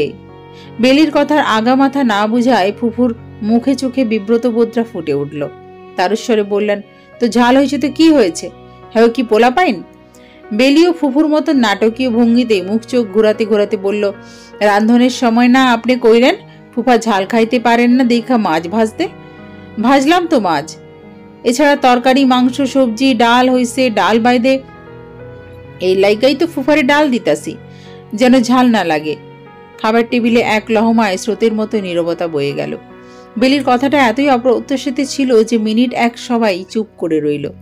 মনি ভাঁ করে দৌড় হতেই বেলির দিকে তাকিয়ে রইল। মেয়েটা চালাক নাকি বোকা তা ভাবতে লাগলো অবাক চোখে। এরপর নীরবতা ভেঙে প্রথম হাসিটা সেই দিল। বেশ জোরে শব্দ করেই হেসে উঠল। তার সাথে তাল মিলিয়ে রীতিমতো একটা হাসির ঝড় উঠে গেল টেবিলে। হাসলেন ফুফা শ্বশুর পাভেল ভূঁইয়াও। ফুফু শাশুড়ি তো কতক্ষণ এতই তবদা খেয়ে দাঁড়িয়েছিলেন যেন মূর্তি হয়ে গিয়েছিলেন। হাসির শব্দ দাপুটে ভাবে বাড়তেই তিনি রেগে মেগে আগুন। চোখের রাগে যেন ভস্ম করে ফেলবেন বেলিকে। পাভেল ভূঁইয়া বেলির শ্বশুরকে উদ্দেশ্য করে বললেন, ভাই সাহেব, বউ একটা আনছেন মনের মতন, এমন বুদ্ধি কয়জনারই বা থাকে? কয়জনই বা এমন করে হাসাইতে জানে? জামাল ভূঁইয়া এতক্ষণ চুপ করেই ছিলেন। বোনের জামাইয়ের প্রশংসায় এক দুবার একটু মাথা নাড়িয়ে খেতে লাগলেন। তুমি সব জায়গায় এমন সবাই রে মাথায় উঠাইয়া না তো। এই মাইয়া অহন তোমার লগে যেই অশ্রদ্ধার কামটা করলো, তারপরেও তুমি কেমনে তার সুনাম গাও? সবাই কি ঠাট্টার পাত্র লাগে ওর? বেলি ডাগর ডাগর নেত্রযুগল মেলে মুখ ভেঙচিয়ে বলল, ঠাট্টা করলাম কই? আপনি কইছেন দেখাই তো আমি কইলাম। আপনার কথা অক্ষরে অক্ষরে শুনলাম, তাও আপনি রাগ করেন? আর কি করলে আপনার মন পাবো কন্ত? পাভেল ভূঁইয়া স্ত্রীকে তর্ক আর বাড়াতে না দিয়ে পরিস্থিতি স্বাভাবিক করার জন্য নিজের স্ত্রীকে বললেন, চুপ থাকো তো তানু। এরপর থেমে বেলিকে বললেন, দেন আম্মা, ডালই দেন। ঝাল খাইতে যেহেতু পারি না, সেহেতু ডাল দিয়েই না হয় খাইলাম। ডাল দেওয়ার অনুমতি পেলেও বেলি ডাল দিল না, বরং রান্নাঘর থেকে দুটো সিরামিকের বাটি নিয়ে এলে ঢাকনা দেওয়া। সুন্দর বাটিগুলো ফুফা শ্বশুরের প্লেটের সামনে সাজিয়ে রাখতে রাখতে বলল, আজকে না হয় একটু ঝাল খাইলেন। নতুন বউয়ের হাতে ঝাল খাইয়া দোয়া কইরা দিয়া যাবেন। ফুফা। সবাইকে অবাক করে দিয়ে বেলি সিরামিকের ঢাকনা খুলতেই সুন্দর মুরগির মাংস আর রুই মাছের তরকারি দেখা গেল, কি সুন্দর করে বাটিতে রাখা। বেলির শাশুড়ি এতক্ষণ পর মুখ খুললেন, অবাক কণ্ঠে বললেন, এগুলো আলাদা কেন? আর আলাদা কইরা পাকের ঘরেই কেন রাখছিলা? বেলি মাছের তরকারি ফুফা শ্বশুরের পাতে দিতে দিতে বলল, এগুলা ঝাল কম দিয়া আলাদা রাঁধছি, এর জন্যই আলাদা কইরা রাখছিলাম। আর আপনারা নতুন বউয়ের মন পরীক্ষা করতে পারেন, আর নতুন বউ শ্বশুর বাড়ির মানুষের মন পরীক্ষা করতে পারবা না? আমার ফুফা শ্বশুরের মন পরীক্ষা করার লাইগাই এগুলো রান্না করে রাখছিলাম, দেখতাম উনি কি কন। বেলির কথায় তাজ্জব বনে গেল সকলে। জামাল ভূঁইয়া তো নিজের পুত্রবধূর একের পর এক গুণ দেখে বিস্ময়ের চরম পর্যায়ে পৌঁছে গেলেন। পাবেল ভূঁইয়া ভালো মানুষ, তাই হাসতে হাসতে বললেন, মন পরীক্ষা কইরা কি বুঝলা বউ? বেলি নরম কণ্ঠে বলল, আপনি ফুফুর মতো না, অনেক ভালা। পাবেল ভূঁইয়া আরেকটু মজা করতে বললেন, আর যদি তোমার ফুফুর মতন হইতাম? বেলি এবার অকপটে বলল, তাইলে এই তরকারির বাটি রান্নাঘরেই থাকতো, খারাপ মানুষ হওয়ার শাস্তি আর কি। বেলির এমন অকপটে স্বীকারোক্তিতে খাবার টেবিলে আবারও হাসির বন্যা বয়ে গেল। এবার খুব গোপন একটা হাসি দেখা গেল মুক্তা ভূঁইয়ার মুখেও, তবে তা মুহূর্তেই আঁচল দিয়ে লুকিয়ে ফেললেন। মুনিবের তো হাসতে হাসতে পেটে ব্যথা হওয়ার জোগাড়। ভাগ্যিস এমন একটা মেয়েকে সে বিয়ে করেছে, না হয় কে এভাবে প্রাণ খুলে কথা বলে হাসাতো। খাবার টেবিলে ফাঁকা প্রায়। বাড়ির সকলেই খেয়ে দিয়ে যার যার জায়গায় চলে গিয়েছে। কেবল বিশাল টেবিল জুড়ে রয়ে গিয়েছেন মুনিব আর মুক্তা ভূঁইয়া। দুইজনই খেতে বসেছে। বেলি এঁটো থালা বাসন গুছিয়ে রাখছে। মুনিব ভাত মেখে প্রথম লোকমাটা বেলির মুখের সামনে রাখলো। আচমকা বেলি নিজের মুখের সামনে ভাতের লোকমা দেখেই কিছুটা অবাক হলো। তারপর তাকালো শাশুড়ির দিকে। মুক্তা ভূঁইয়া তখন মুখ নামিয়ে খাচ্ছেন, দৃষ্টি প্লেটের দিকে। বেলি মুনিবকে চোখ দিয়ে ইশারা করে শাশুড়িকে দেখালো। মুনিব মাথা নাড়িয়ে বোঝালো কিচ্ছু হবে না, খাবারটা মুখে নিতে। বেলি কিছুক্ষণ এধার ওধার তাকিয়ে খাবারটা মুখে নিল। অতিরিক্ত চঞ্চলতা আর উত্তেজনার জন্য খাবারটা উঠে গেল নাকে মুখে। চুরি করে খেতে গিয়েও শেষমেশ হাতে নাতে ধরা পড়ার জোগাড়। মুনিব পানির গ্লাসের জন্য হাত বাড়ানোর আগেই মুক্তা ভূঁইয়া নিজের সামনের পানির গ্লাসটা বেলির দিকে ঠেলে দিলেন। ভাতের দিকে এক ধ্যানেই তাকিয়ে ভাত মাখতে মাখতে বললেন, খাবার দাঁড়ায় খাওয়ানোর নিয়ম নাই, বৈশা খাইতে হয়, আগে ওরে বইতে দে মুনিব। মুক্তা ভূঁইয়া কাছে এমন প্রকাশ্যে ধরা খেয়ে কিছুটা লজ্জায় মুখ নামালো বেলি। মুনিব সত্যি সত্যি তাকে হাত ধরে বসিয়ে দিল। পানির গ্লাস এগিয়ে দিয়ে আরেক লোকমা ভাত আবার মুখের সামনে তুলে ধরল। কিন্তু বেলি অস্বস্তিতে একসার বসে রইল মূর্তির মতন। মুক্তা ভূঁইয়া প্লেটের ভাতটুকু শেষ করেই এঁটো থালা বাসনগুলো গুছিয়ে উঠে দাঁড়ালেন। রান্নাঘরে যেতে যেতে বললেন, খাবার শেষ কইরা আমার ঘরে আইসো, নতুন বউরে জিনিস দিতে হয় খাবার খাইয়া। কথা শেষ করেই হনহনিয়ে চলে গেলেন। বেলি অবাক, হতভম্ব। যে শাশুড়ি এত রাগী মানুষ, সেই শাশুড়ি এমন একটা দৃশ্য দেখেও কোনো হই হুল্লা করলেন না কেন? মুনিব বেলির মুখের সামনে ভাতের লোকমা ধরে রেখেই বলল, হাঁ করো না কেন, কতক্ষণ ধরে থাকবো? আপনি খান, আমি খাবো না। তুমি খাও। না খাইলে বইছেন কেন খাইতে? খেতে বসছি কি কে বললো তোমায়? আমি খাওয়াতে বসেছি। এত রান্না বান্না করে নিজে মেখে মেখে খেতে গেলে বেশি খেতে পারতে না, তাই আমি খাওয়াতে এলাম। মুনিবের কথায় বেলি বিস্মিত হলো। ভাত মুখে পুরে অস্ফুট স্বরে বলল, তাই বলে আম্মার সামনে এমন করবেন? আম্মা যদি বকা দিত? মুনিব গা ছাড়া ভাবে বলল, আম্মারে তুমি চিনো না, ধীরে ধীরে চিনবে, ধৈর্য রাখো। বেলি ঘাড় কাত করে সম্মতি দিল। মুনিব তাকে খাইয়ে দিল ছোট বাচ্চাটির মতন যত্ন করে, যেন এত আদুরে মানুষ এই পৃথিবীতে আগে কেউ কখনো পায়নি। বেলির যে রুমে অবস্থান, সেই রুমের দক্ষিণ দিকের জানালা খুললে দেখা যায় একটি শান্ত নিবিড় দিঘি। পূর্ণিমার রাতে যে দিঘিতে চাঁদের জোছনা স্নান করে আহ্লাদে। দিঘিটির নাম চন্দ্রমল্লিকা। দিঘির জলগুলো কুচকুচে কালো, বুকে থই থই জল। কালো জলেও এই দিঘি যেন সমগ্র রূপ বুকে নিয়ে বসে আছে। অদ্ভুতভাবে বেলি আজ খেয়াল করলো দিঘিটাকে। সন্ধ্যার দিকে বিদ্যুৎ চলে যাওয়ার দক্ষিণ দিকে জানালাটা খুলে দিয়েছিল। জানালা খুলে দিতেই সুন্দর স্নিগ্ধ বাতাসে ঘরটা ভরে যায়। তখনই সে খেয়াল করে দিঘিটিকে। মনে হয় তাকিয়ে থাকতে সেই দিঘির দিকে। দিঘির চারপাশে খোলা জঙ্গল, তাই হয়তো বাড়ির পেছনের এই দিঘিটির সাথে বাহিরের কেউ তেমন পরিচিত নয়। মুনিব ঘরে ছিল না, বিদ্যুৎ চলে যাওয়ায় বাহিরে গিয়েছিল কোনো একটা কাজে। যখন ঘরে ফিরল তখন সন্ধ্যা পেরিয়ে যাবে যাবে ভাব। ঘরে ঢুকতেই দেখে চঞ্চল বেলি দিঘির পানি মুখ করে তাকিয়ে কি ভাবছে উদাস চোখে। সেই চোখে চঞ্চলতা নেই, দুষ্টুমি নেই, আছে একরাশ আনমনা ভাবনা। যে ভাবনার প্রখরতা এতই বেশি যে মনিবের ঘরে প্রবেশ করার শব্দটুকুও আমলে নিল না। কি ভাবছে আমার উড়নচণ্ডী? কোথায় তার মন? খেয়ে নিল তার চঞ্চলতা শুনি। বেলির বাহিরে থাকা দৃষ্টি ধ্যানচ্যুত হয়। পাশ ফিরে তাকাতেই দেখে মনিব তার গা ঘেঁষে দাঁড়িয়ে আছে, একদম নিকটে। বেলি মৃদু হেসে জবাব দেয়, কিছু না। মনিব এক হাতে বেলির বাহু জড়িয়ে ধরে, আরেক হাতে মেয়েটা থুতনিতে রেখে শুধায়, আমার কথা ভাবছিলে বুঝি? বেলি উত্তরে কেবল হাসে। মনিব নিজেই তখন বাইরের দিকে তাকায়, দিঘিটার দিকে আঙুল তাক করে বলে, এই যে দেখছো দিঘিটা, ওর নাম কি জানো? বেলি উত্তর দিল, না। দিঘিটার নাম চন্দ্রমল্লিকা। চাঁদের আলো এসে দিঘিটায় পড়ে বলে এই নাম রাখা হয়েছিল। আর মল্লিকা রাখার কারণ, দিঘির আশপাশ জুড়ে তখন নানান রঙের মল্লিকা ফুলের গাছ ছিল। বেলি উৎসাহী গলায় বলল, তাই নাকি? কে রেখেছিল এর নামটা? আমার দাদা। এটার নামকরণ করেন আমার দাদা। শুনেছি তিনি খুব শৌখিন মানুষ ছিলেন। ফুল, জল, পাতা, আকাশ ছিল দাদার প্রথম ভালোবাসা। সবকিছু তিনি নাম রাখতে ভালোবাসতেন। তার জন্যই কি আপনিও নাম রাখেন না? তো বেলির প্রশ্নের মাঝে বুঝল না মনিব, ভুরুকুঞ্চিত হয়ে বলল, কি? বেলি এবার মনিবের দিকে ঘুরল, চোখে চোখ রেখে বলল, এই যে আপনি আমারে কহেন মল্লিকা, কখনো উড়নচণ্ডী, আমার নাম তো বেলি। আপনি তো আমার অন্য নামে ডাকেন, সেটাই কইছি। আপনিও কি নাম রাখতে ভালোবাসেন কিনা জিগাইলাম। মনিব হাসল বেলির আগ্রহ দেখে, মাথায় হাত বুলিয়ে বলল, বেলির সমার্থক নাম মল্লিকা। আমার দাদা বেলি ফুলকে মল্লিকা ডাকতেন, সেই জন্য আমিও তোমায় মল্লিকা ডাকি। আমি দাদার মতন সবকিছুর নাম রাখি না, শুধু যেগুলো যেগুলো আমি ভীষণ ভালোবাসি সেগুলোর নাম রাখি। মনিবের কথায় খানিক হাসলো বেলি, এরপর কিছুটা ঘুরে দিঘির দিকে তাকিয়ে বলল, কি সুন্দর ঘ্রাণ আইতাছে কেন? বেলি ফুলের গাছ আছে অনেক দিঘির লগে নাকি? হ্যাঁ আছে, গত বছর লাগিয়েছিলাম, আর দেখো এবছরই ফুল হয়ে গিয়েছে। কি সুন্দর ঘ্রাণ। একটা গোপন কথা শুনবে? বেলি আগ্রহ ভরা কণ্ঠে বলল, কি কথা? মনিব বেলিকে সম্পূর্ণ ঘুরিয়ে বেলির কাঁধে থুতনি রেখে বলল, এই গাছ গত বছর আমি লাগিয়েছিলাম। জানো কেন লাগিয়েছিলাম? কারণ গত বছরই আমি প্রথম তোমাকে দেখি।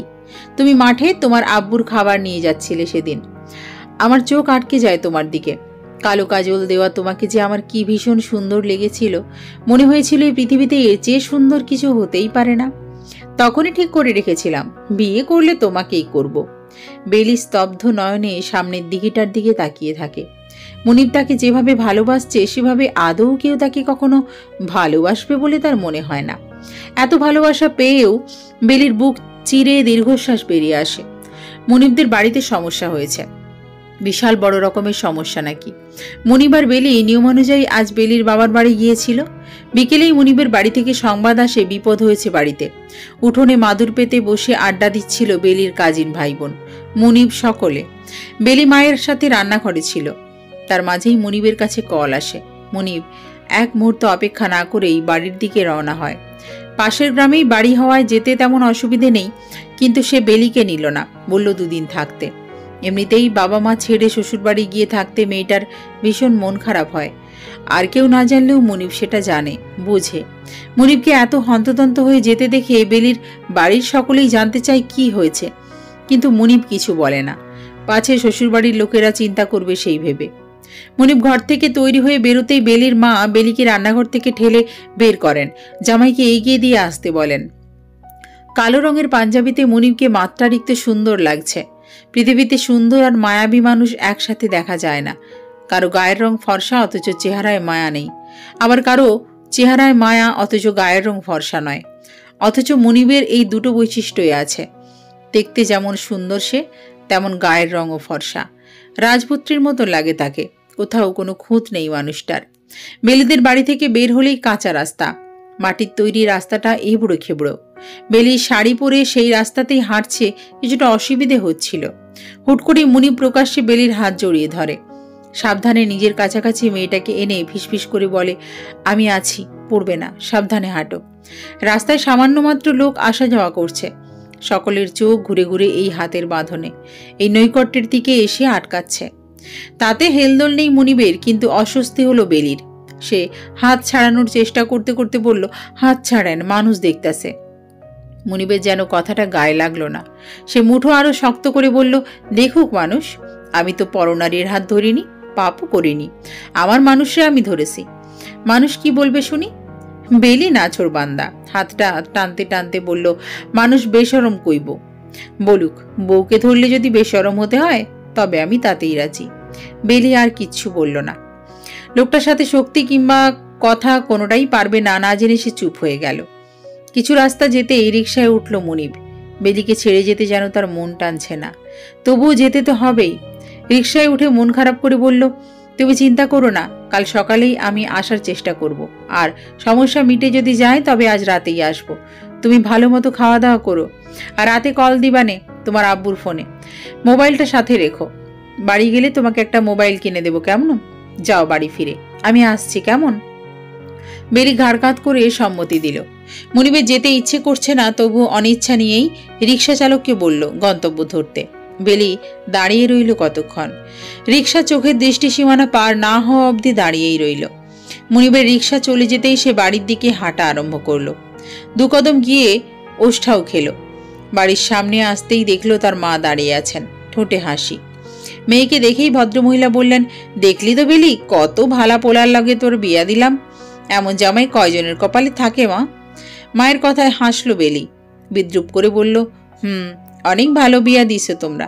তাই তো শাশুড়ি নতুন বউয়ের হাতে রান্দা খাইয়া গয়না দিতে গেলে শ্বশুর তামাশা কইরা কয়, ফকিন্নিগো গলায় সোনা মানায় না। আমার মতন কালো মানুষের শৈলে সেই সোনার হার নাকি বান্দরের গলায় মুক্তার মালার মতন লাগে। কি ভাগ্য আমার, ভাবো, এত ভালো কপাল কারো হয় কি? মা গো মা, সোনায় বাঁধা রাখা কপাল। কথা শেষ করেই মাকে কিছু না বলতে দিয়ে বাড়ির ভেতরে চলে গেল বেলি। ভদ্রমহিলা মেয়ের যাওয়ার পানে তাকিয়ে রইলেন নির্বিশেষে। বেলি শ্বশুরবাড়ির গয়না চুরির ঘটনা আর গোপন রইল না, গ্রামে গ্রামে ছড়িয়ে গেল বিকেল পেরুতে পেরুতেই। বেলির বাবা করিম হাসান বাজারে একজনের মুখে খবরটা শুনেই হন্তদন্ত হয়ে বাড়িতে এলেন। বেলিরা তখন সেই উঠানের মাদুরেই বসে আছে, কথা বলছিল কিছু একটা নিয়ে। করিম হাসান বাড়িতে ঢুকতেই মেয়েকে বললেন, বেলি, জামাই বাড়িতে গেছে কেন জানোস কিছু? জিজ্ঞাসিলি? কথায় ব্যস্ত থাকা সকলের ধ্যান ঘুরে করিম হাসানের দিকে এসে নিবদ্ধ হলো। বেলি ভুরু কুঞ্চিত করে বলল, না তো, জানি না, কয় নাই তো কিছু। করিম হাসান এগিয়ে এসে বললেন, তো শ্বশুর বাড়িতে নাকি বিরাট চুরি হয়েছে, তোগো যত গয়নাপত্র আছে সব নাকি চুরি হইয়া গেছে, ভরি ভরি গহনার টিকিটাও নাই। তো শ্বশুর তো শোকে কয়েকবার জ্ঞান হারাইছে। মাদুরে বসা সকলে তাজ্জব বনে যায়। বেলি তো বিচলিত ভঙ্গিতে দাঁড়িয়ে গেল।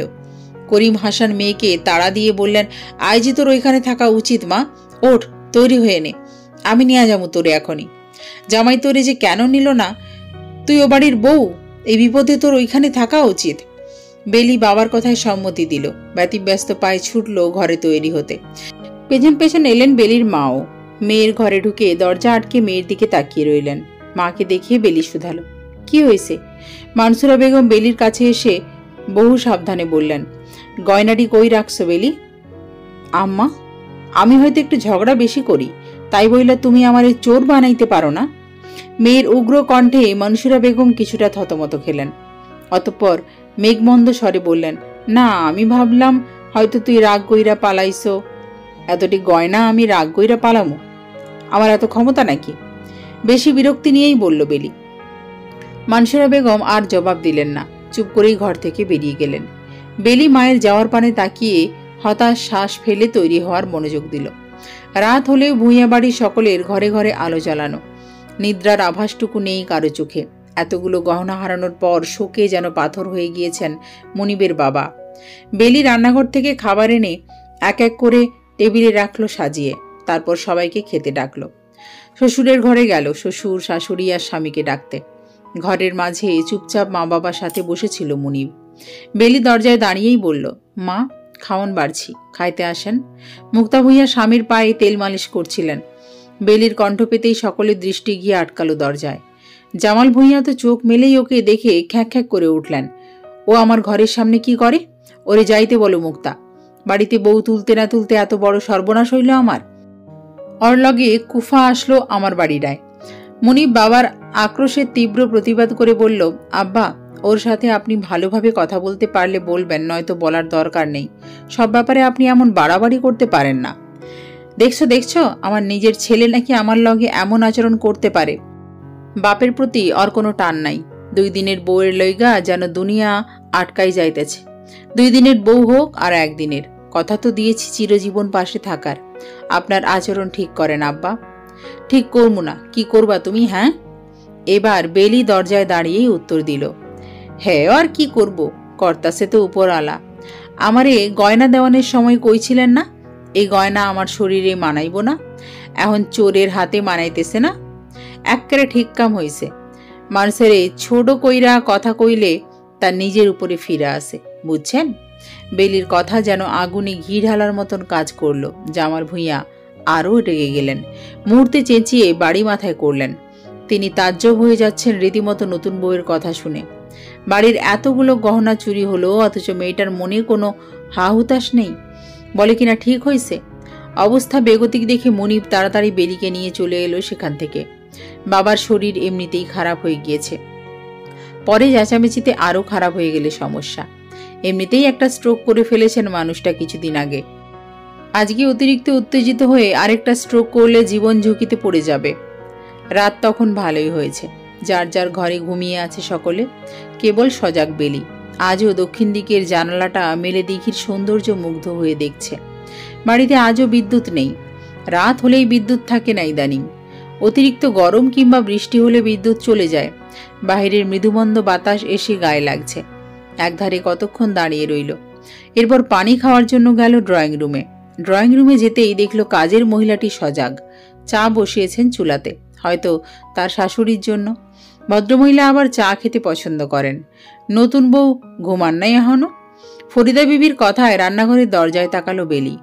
পানির গ্লাসটা টেবিলের উপর রাখতে রাখতে বলল, না, ঘুমাইলে কি আর পানি খাইতে আসতে পারতাম? ফরিদা বিবি হাসলেন নতুন বউয়ের কথায়। রান্নাঘর থেকে আরেকটু এগিয়ে এসে বেলির কাছাকাছি দাঁড়ালেন, কিছুটা ফিসফিসিয়ে বললেন, জানেন আজ কি হয়েছে? আপনি তো বাড়িতে ছিলেন না, বড় বউ আপনার নামে কি কইছে জানেন? বেলি ভুরু কোচকালো, মাথা নাড়িয়ে জিজ্ঞেস করলো, কি কইছে? ফরিদা বিবি সাবধানী কণ্ঠে বললেন, গয়না চুরির কথা ছড়ায় যাওয়ানোর পর বড় বউ কয় গয়নাকে নাকি আপনি নিছেন, কারণ এর আগে কখনো এ বাড়িতে চুরি হয় নাই। আপনি আহনের পর হইছে, তাই হের সন্দেহ আপনিই কামড়া করছেন। ফরিদা বিবির কথায় ফুঁসে উঠল বেলি। কি এত বড় কথাটা বলছে? সত্যি, খোদার কসম, নতুন বউ হ্যাঁ বলছে। পরে মুনিব বাবজানাইসা এডি শুইনা অনেক চিল্লাফিল্লা করছে। হের লাগাই তো কেউ আর কিছু কয় নাই আপনারে, না হইলে এতক্ষণে আপনারে ছিঁড়া ফেলতো। বেলি হাসলো, ঠোঁট বাঁকিয়ে বলল, আমিও ছিঁড়তে জানি। কথা শেষ করেই ঘরে চলে গেল সে। মুনিব তখনও ঘুমোচ্ছে, অথচ বেলি জেগে রইল নিশি। ঠান্ডা বাতাসে ঘর ভরে গেল, অথচ কোনো এক চিন্তায় ঘুম এলো না বেলির। বাড়ির মেহমান তেমন আর নেই। গয়না চুরি হওয়ার পরের দিনই প্রায় সকলে চলে গিয়েছে, কেবল ফুফি শাশুড়ি আর ওনার মেয়ে কণিকা রয়ে গিয়েছে। জামাল ভূঁইয়া 2 দিনেই যেন গহনা হারানোর শোকে কুঁজো হয়ে গিয়েছেন। তবে বেলিকে দেখলে তার যথারীতি আক্রোশ ছাড়া অব্যাহত লাগে। সকালে খাবার টেবিলে বসেছে সকলে, কেবল মুনিব আর বেলি বাদে। বেলি সবাইকে খাবার দিচ্ছে আর মুনিব দাঁড়িয়ে আছে অকারণ। জামাল ভূঁইয়া খেতে খেতে বললেন, তোমার কি হয়েছে, সবার লগে খাইতে বও না কেন? নতুন কইরা নিয়ম বানাইছো নাকি? মুনিব অকপটে বলল, খিদে নেই। খিদে থাকবো না কেন? প্রতিবেলা এক কথা কাও, কাহিনী কি? যেহেতু এক কথাই বলি, তার মানে কাহিনী তো আছেই কিছু একটা, যা আপনাদের বলা যাবে না। তাহলে শুধু শুধু জিজ্ঞেস করার কি আছে? এবার মুনিবের ফুফু তানু ভূঁইয়া খোঁচা মেরে বললেন, কাহিনী তুই না কইলে কি হইছে, আমরা কি জানি না নাকি? বউ পাগল এতই হইতেছ যে অহন বউরে ছাড়া খাইতে পারছো না। ফুফুর মুখে কোনো কালেই লাগাম ছিল না, তা জানে মুনিব, তাই কিছুটা রাগান্বিত চোখেই ফুফুর দিকে তাকালো। কণিকা নিজের মায়ের আচরণে বিরক্ত হয়ে বলল, আহ আম্মা, এত কথা কেন বলতে হবে তোমার? তানু ভূঁইয়া মেয়েকে ধমকে বললেন, কমুই তো, আমি তো মিছা কিছু কই নাই, তুই চুপ থাক। সত্যই কইছেন ফুফু, কিন্তু আপনারে তো কেউ সত্য কইতে কয় নাই এখানে। আর সেই দিন দেখলাম ফুফা আপনার লইগা খাওয়ানোর টেবিলে অপেক্ষা করতেছিল, মাছের অর্ধেক টুকরা রাইখা দিছিল, আপনার বাতের ব্যথা বাড়বো দেখা নিজে মোড়া ছাইড়া আপনারে বইতে দিচ্ছিল। ফুফার ভালোবাসা আপনি যে নিতেছেন, আমরা কি কিছু কইছি কখনো? তাইলে আপনি কেন এত কথা কইবেন বুঝান আমারে? বেলির মোক্ষম সময়ে মোক্ষম কথায় চুপ করে গেলেন তানু ভূঁইয়া। মুনিব হাসলো, চাপা হাসি। বরু নাচিয়ে বলল, ফুফি, এজন্য বলি এত কথা সবসময় বলো না, বেলির সামনে তো নাই। মনিবের বউকে এত আশকারা দেওয়া যেন মানতে পারল না চামেলি। তাচ্ছিল্য করে বলল, বাপরে, যেমনি বউরে, মাথা তো তুলো, মনে হয় বউ না যেন সিন্নি। তাতে আপনার বড় জলে, তাই না আপা? বেলি টিটকারিতে রেগে গেল চামেলি। ধমকে বলল, তুমি আমার লগে এমন কইরা কথা কইব না বইলা দিলাম, তাইলে আপনও হোদাই খোঁচা দিয়েন না, খোঁচা দিলে খোঁচা খাইতেই হইব। জামাল ভুঁইয়া এবার পুরো ঘর কাঁপিয়ে ধমকে উঠলেন, একটা কথাও বলা যায় না আজকাল এই ঘরে, কি একটা বউ যে এলো, এর চোপায় শেষ হয় না। বেলি মুখ ভেঙচি দিল, আরো কিছু বলতো, কিন্তু মনিবের ইশারায় চুপ করে গেল। তাছাড়া এমনিতেও তার ঝগড়ার মন নেই। সবাই খেয়ে উঠতেই খেতে বসল মনিব। মুখ চোখ অন্ধকার করে তাকে খাবার দিতে লাগলো বেলি। মেয়েটা যে রাগ করে আছে তা বুঝতে বাকি নেই মনিবের। তাই সে বেলির ডান হাতটা টেনে ধরল, মৃদু স্বরে বলল, রাগ করেছ? বেলি টেনে হাতটা ছাড়িয়ে নিল, কণ্ঠ ভার করে বলল, না, রাগ করবো কেন, খুশি হয়েছে। আপনার আব্বা কইল আমি নাকি চোপা করি, তা আমি খুশি হবো না? এমন একটা কথা হই না। আব্বা ভালো হোক, তারপর তুমি তার কথার উত্তর দিও, কেমন? এখন তো আব্বুর শরীরটা একটু খারাপ, তাকে উত্তেজিত করা যাবে না, না হলে সমস্যা হবে। বেলি আর কথা বলল না, মুখ ফুলিয়েই রাখলো। মনিব খাবার নিয়ে মুখের সামনে ধরতেই মুখ ফিরিয়ে নিল। মনিব হাত ধরে টেনে বসিয়ে খাবার পুরে দিল মেয়েটার মুখে। মাথায় হাত বুলিয়ে বলল, রাগ করো না, আজ বিকেলে তোমাকে মেলা ঘুরতে নিয়ে যাব, কেমন? এবার বোধহয় রাগ পড়ল বেলির। মুখের খাবার চিবোতে চিবোতে থাকা বলল, সত্যি? একদম সত্যি। পুরো বাড়ি ঘুমে নিমগ্ন। হুট করেই চেঁচামেচির শব্দে কান খাড়া হলো মনিবের। সজাগ হয়ে দেখল এই রাতে বেলি তার পাশে নেই। ড্রয়িং রুম থেকে তাহলে নিশ্চয়ই মেয়েটাই চেঁচাচ্ছে। মনিব আর ৭-৫ না ভেবে ছুটে গেল। বেলি টেবিলের সাথে দাঁড়িয়ে কাঁপছে। মনিব যেতেই দড়িয়ে ধরল তাকে। ততক্ষণে সজাগ হয়ে গিয়েছে সকলে। বাহির থেকে ছুটে আসতে দেখা গেল ফরিদা বিবিকে, হাতে মোটা লাঠি। মনিব ভুরু কুঞ্চিত করে শুধালো, কি হয়েছে, কি হয়েছে? বেলি তখনও কাঁপছে। ফরিদা বিবি কপালে ঘাম মুছতে মুছতে বললেন, চোর আইছিল মনে হয়, ঘুম থেকে উঠা দেখি বহনের রুমে কেটা জানি ফিসফিস করে। আমি জিগাইলাম কে, কোনো জবাব আইল না। এরপরই দেখলাম বড় বউয়ের দরজায় শব্দ হইল আর ছোট বউ দৌড়া এসে চিৎকার দিল ভয়ে। জামাল ভুঁইয়ার কপালে গাঢ় ভাঁজ পড়ল। ওনার বাড়িতে চোর আসছে আজকাল, ব্যাপারটা যেন হজম হলো না। বড় বউয়ের রুমের দরজার দিকে তাকিয়ে দেখলেন দরজা আটকানো, কিন্তু দরজার সামনে পায়ের ছাপ পড়ে রয়েছে। বড় বউ এত বেশি ঘুমে নিমজ্জিত ছিল যে তার দরজায় পরপর অনেকগুলো কষাঘাত করার পর সে দরজা খুলল। ঘুমে ঢুলুঢুলু অবস্থা, টেনেও চোখ মেলে রাখতে পারছে না। জামাল ভুঁইয়া ধমকে উঠলেন চামেলিকে, কি ঘুম ঘুমাও তুমি, হ্যাঁ? বাড়িতে চোর পড়লো নাকি ডাকাত পড়লো, কোনো খবরই নাই তোমার? চামেলির ঘুমে বিভ্রান্ত মস্তিষ্ক অস্ফুট স্বরে বলল, চোর? চোর আইছিল আবার? চোখ খুইলাই দেখো, তোমার ঘরের সামনে চোর তার চিহ্ন রেখা গেছে। চামেলি ঘুমে নিভে আসা চোখ জোড়াকে টান টান করে ফ্লোরের দিকে তাকালো। পায়ের ছাপ স্পষ্ট ফ্লোরে। চমকে গেল সে। ঘুম এবার পালানো বোধ হয়। দেখা গেল আতঙ্ক তার মুখে। আতকে উঠে বলল, কখন আইছিল চোর? আল্লাহ, ভাগ্যটা ভালো, দরজাটা আটকাইয়া ঘুমাইয়াছিলাম। বেলি তখনও মনিবের বুকের কোনায় লেপটে আছে। জামাল ভুঁইয়া চামেলির দিকে গাঢ় সন্দেহ নিয়ে তাকালো। তার যেন বারবার মনে হতে লাগলো চামেলির এই চোখ টেনে আসা ঘুমটা নেহাতি নাটকীয়, কিন্তু সেটা প্রকাশ করলেন না। বরং গম্ভীর কণ্ঠে বললেন, তালিব যতদিন না আসবো তোমার সাথে ফরিদা বিবি ঘুমাইব, তার সঙ্গে নিয়ে আইজ থেকে ঘুমাইবে। শ্বশুরের আদেশ পছন্দ হলো না যেন চামেলির। সে কপাল কুঁচকে বলল, কেন? আমি কইছি তাই। তালেব বিদেশ থেকে আইলে ফরিদা বিবি আবার নিজের জায়গায় ঘুমাইব। না আব্বা, আপনি তো জানেন অন্য কারো লগে আমি ঘুমাইতে পারি না। ঘুমাইতে হইব এখন। বাড়িতে যা কীর্তিকলাপ শুরু হয়েছে, তোমারে তো একলা রুমে আর দেওয়া যাইব না। একলা মায়া মানুষের রুমে চোরও যদি ঢুকে কি খারাপ হইব ব্যাপারটা ভাবছো একবার? আর কোনো কথা হইব না। শ্বশুরের সিদ্ধান্ত অপছন্দ হলো চামেলির, কিন্তু জামাল ভুঁইয়া তাতে আশকারা দিলেন না। বরং ফরিদা বিবিকে নির্দেশ দিলেন, তুমি আইজ থেকে বড় বউয়ের সাথে ঘুমাইব। কান সজাগ রাখবা, কে কি করে, কে আসে কে যায় আমারে জানাইবা। জামাল ভুঁইয়ার শেষ কথা ইঙ্গিত ছিল, যা অন্য কেউ তেমন বুঝতে না পারলেও মনিব বুঝল ঠিক। কিন্তু বেলির সামনে সেই ইঙ্গিত নিয়ে কথা বললে খারাপ প্রভাব পড়বে বলে সে বুঝেও চুপ থাকে। দক্ষিণ দিকে জানালা ঘেঁষে সূর্যের আভা এসে পড়েছে কোনাকুনি খাটে। বেলির কৃষ্ণাভ মুখমণ্ডলে সেই আলো দেখাচ্ছে অত্যাধিক সুন্দর। সুন্দর সুচালু ভুরু জোড়া, সাথে চোখের অত্যাধিক বড় বড় পাবড়ি যুগলগুলোই যেন বেলির পুরো মুখের সৌন্দর্যতা বর্ধনে একাই ভূমিকা পালন করছে। মুনিব হাত মুখ ধুয়ে সবে বের হয়েছে। সারা রাত ঘুম না হয় চোখ জোড়া ফুলে লাল হয়ে আছে। শেষ রাতের দিকে বেলির যেই গা কাঁপিয়ে জ্বর এলো, এরপর কি আর ঘুমিয়ে থাকা যায়? জলপট্টি দেওয়া, শরীর মুছিয়ে দেওয়া সব করেছে একা হাতে। ঘরে ঢুকতেই রৌদ্রসানে মুখরিত ঘুমন্ত বেলিকে দেখে সারা রাতের ক্লান্তি যেন হাওয়ায় মিলিয়ে গেল মনিবের। এত শান্ত কোমল মুখখানি পৃথিবীর সবটুকু শান্তি যেন ধারণ করে আছে। মনিব গিয়ে রোদের বরাবর দাঁড়ালো। অতিরিক্ত রোদে মেয়েটার মুখে ব্যাঘাত ঘটছে, সেই জন্য সে জানলা আটকে দিল। পুরো রুম জুড়ে আধো অন্ধকার নেমে এলো নীরবেই। মনিব গিয়ে আলগোছে বেলির কপালে হাত ছোঁয়ালো। জ্বর কমেছে অনেকটা। কাল রাতে এত বেশি ভয় পেয়েছে যে মেয়েটা জ্বরই উঠে গিয়েছে। কপালের হাত গাল স্পর্শ করলো, তারপর আঙুল স্পর্শ করলো রুক্ষ ঠোঁটগুলো। যেন কত বছরের পিপাসায় ক্লান্ত এই ঠোঁট জোড়া। মনিবের স্বাদ জাগলো একবার পিপাসা মোচনের, কিন্তু মেয়েটার ঘুম ভেঙে যাবে বলে সে নিজেকে সংযত রাখল। মাথায় পরপর কয়েকবার হাত বুলিয়ে বেরিয়ে গেল ঘর ছেড়ে। যাওয়ার আগে দরজাটা টেনে দিতে ভুলল না। খাবার টেবিলে সকলেই সকালের খাবারের জন্য একত্রিত হয়েছে। চামেলি খাবার এগিয়ে পিছিয়ে দিচ্ছে, সাথে ফরিদা বিবি সাহায্য করছেন। মনিবকে দেখেই মুক্তা ভূঁইয়া প্রথমে প্রশ্ন করলেন, ছোট বউ কই? উঠে নাই আইজ?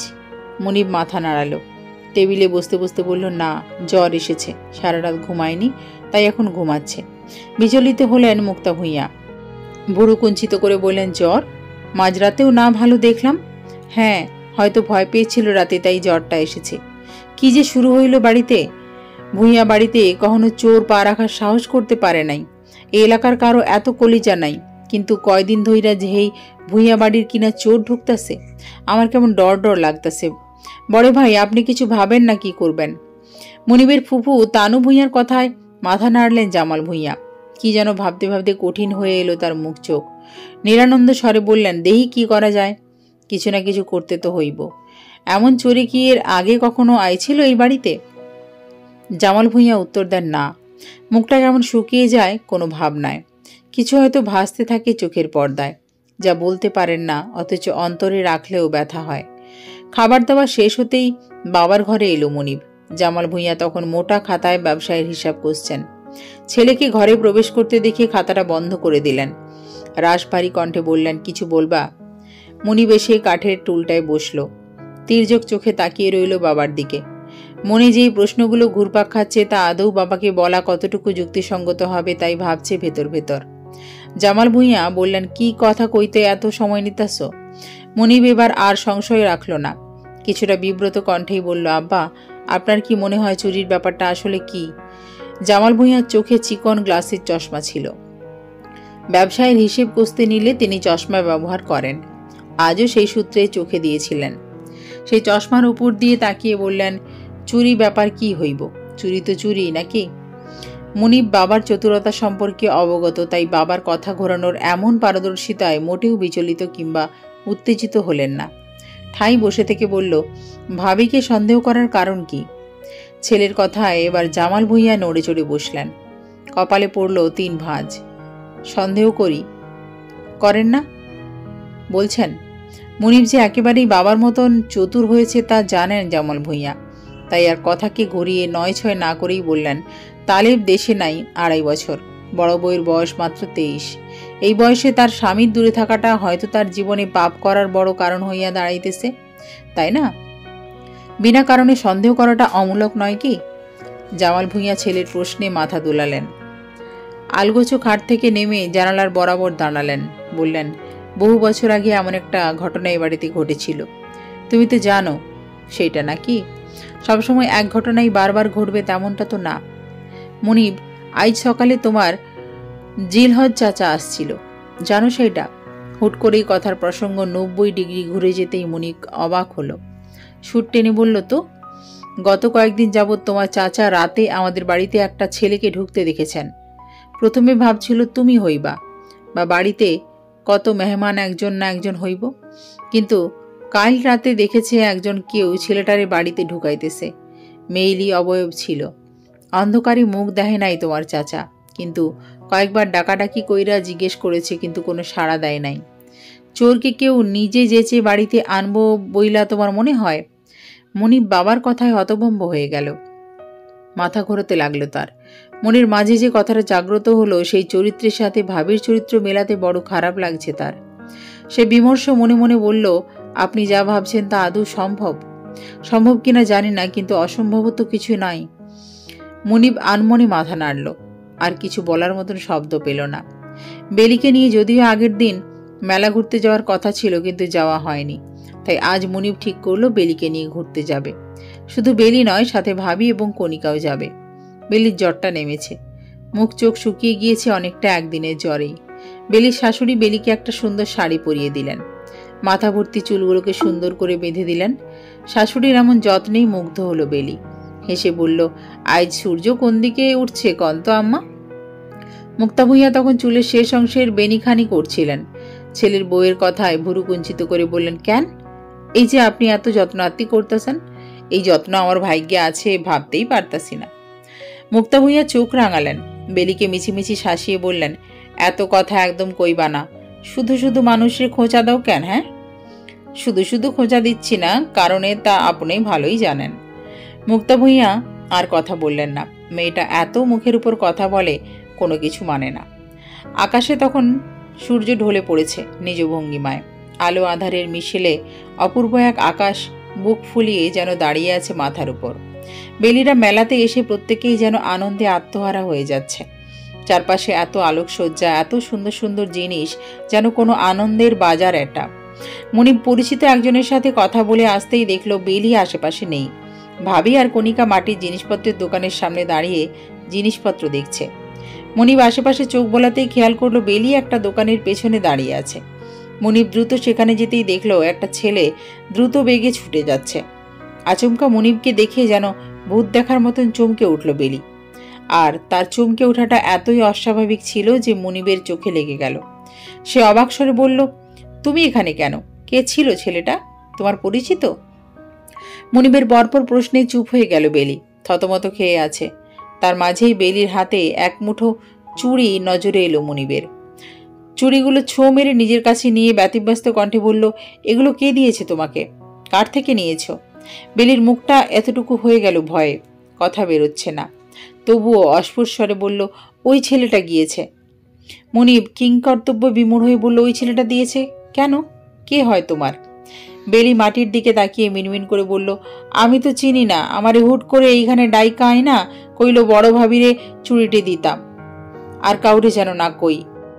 এরপরেই তো আমি কিছু কওয়ার আগে দৌড়ে গেল গা। ছাদে আচারের ব্যায়াম রোদে দিচ্ছেন মুক্তা ভূঁইয়া।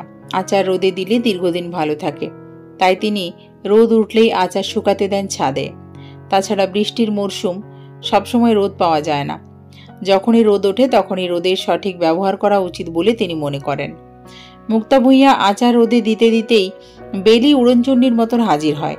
উস্কো খুস্কো চুলগুলো খোলা, উদাস বাতাসে উড়ছে মৃদু হাসি। শাড়িটাও ঠিক মতন পরনে নেই, কোনা দিয়ে পেট দেখা যাচ্ছে সামান্য। মুক্তা ভূঁইয়া ভুরু কিঞ্চিত করলেন, পুত্রবধূর এমন বেহাল দশায়। এই কি অবস্থা, তুমি ঘুমাও নাই? বেলি শাশুড়ির দিকে আর চোখে তাকালো, ঠোঁট উল্টে বলল, দুপুরে আমার ঘুম হইতে চায় না। আগে তো দুপুরে কখনোই ঘুমাতাম না, সেই অভ্যাস নাই। মুক্তা ভূঁইয়া ছেলের বইয়ের দিকে নিবিড় পায়ে এগিয়ে এলেন, কোমরে হাত রেখে বললেন, না ঘুমাইয়া কি করতা? কেন, পথে পথে হাঁটতাম আর দেখতাম কারো বাড়ির আম পাকছে কিনা, কারো বাড়ির গাছে জাম ধরছে কিনা। মানুষের বাড়ির আম জাম দিয়া তোমার কি কাম ছিল? শাশুড়ির প্রশ্নে লাজুক হাসল বেলি। কাপড়ের আঁচলে আঙুল পেঁচাতে পেঁচাতে বলল, লুকাইয়া সেই গাছ থেইকা এগুলার পায়রা আনতাম, তারপর খাইতাম। বেলির লজ্জা পাওয়ার ভঙ্গিতে হেসে ফেললেন মুক্তা ভূঁইয়া। বেলির কাছাকাছি এসে মাথায় হাত বোলালেন মেয়েটার। এই ছেলের বউকে দেখলে তার ভীষণ মায়া মায়া লাগে। কন্যা সন্তান তার ভীষণ পছন্দের, যদিও সৃষ্টিকর্তা তাকে কন্যা দেননি। ভেবেছিলেন ছেলের বউদেরকে নিজের মেয়ের মতন রাখবেন, কিন্তু বড় বউ আসতেই তার সেই ধারণা বদলে গেল। বড়লোক বাপের মেয়ে ছিল বড় বউ, তেমন করে কারো সাথে মিশতে চাইতো না। আলাদা আলাদা থাকতেই যেন তার ভীষণ ভালো লাগে। তাই আগ বাড়িয়ে মুক্তা ভূঁইয়ার আর মেয়ে পাওয়া হলো না। কিন্তু ছোট বউ সেই আফসোস ঘুচিয়ে দিল যেন। প্রথম যেদিন এলো সেদিনই পুরো বাড়িতে অবিশ্বাস্যকর চঞ্চলতা ছড়িয়ে পড়ল। মেয়েটাকে একটু বেয়াদব লেগেছিল যদিও, কিন্তু দিনে দিনে বড় কাছের হয়ে যাচ্ছে মেয়েটা, বড় মায়া পড়ে যাচ্ছে। লুকাইয়া খাওয়া চুরি জানো না? শাশুড়ির প্রশ্নে বেলি চোখ গোল গোল করে তাকালো, গাল ফুলিয়ে বলে, কে কইল চুরি? শৈশবের সব কিছুই আনন্দ, স্মৃতি আর সুখ, কোনো কিছুই চুরি না। বাপরে, এত জ্ঞানী কথাও জানো তুমি?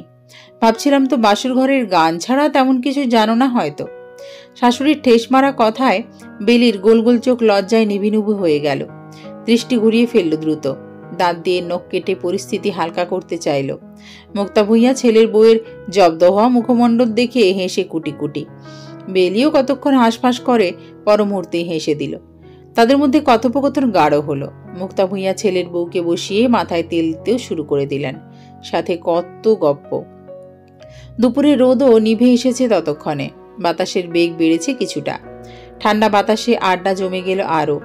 দুজনের সুখের কথা, সুখের কথা দুজনকে বলতে লাগলো বন্ধুর মতন।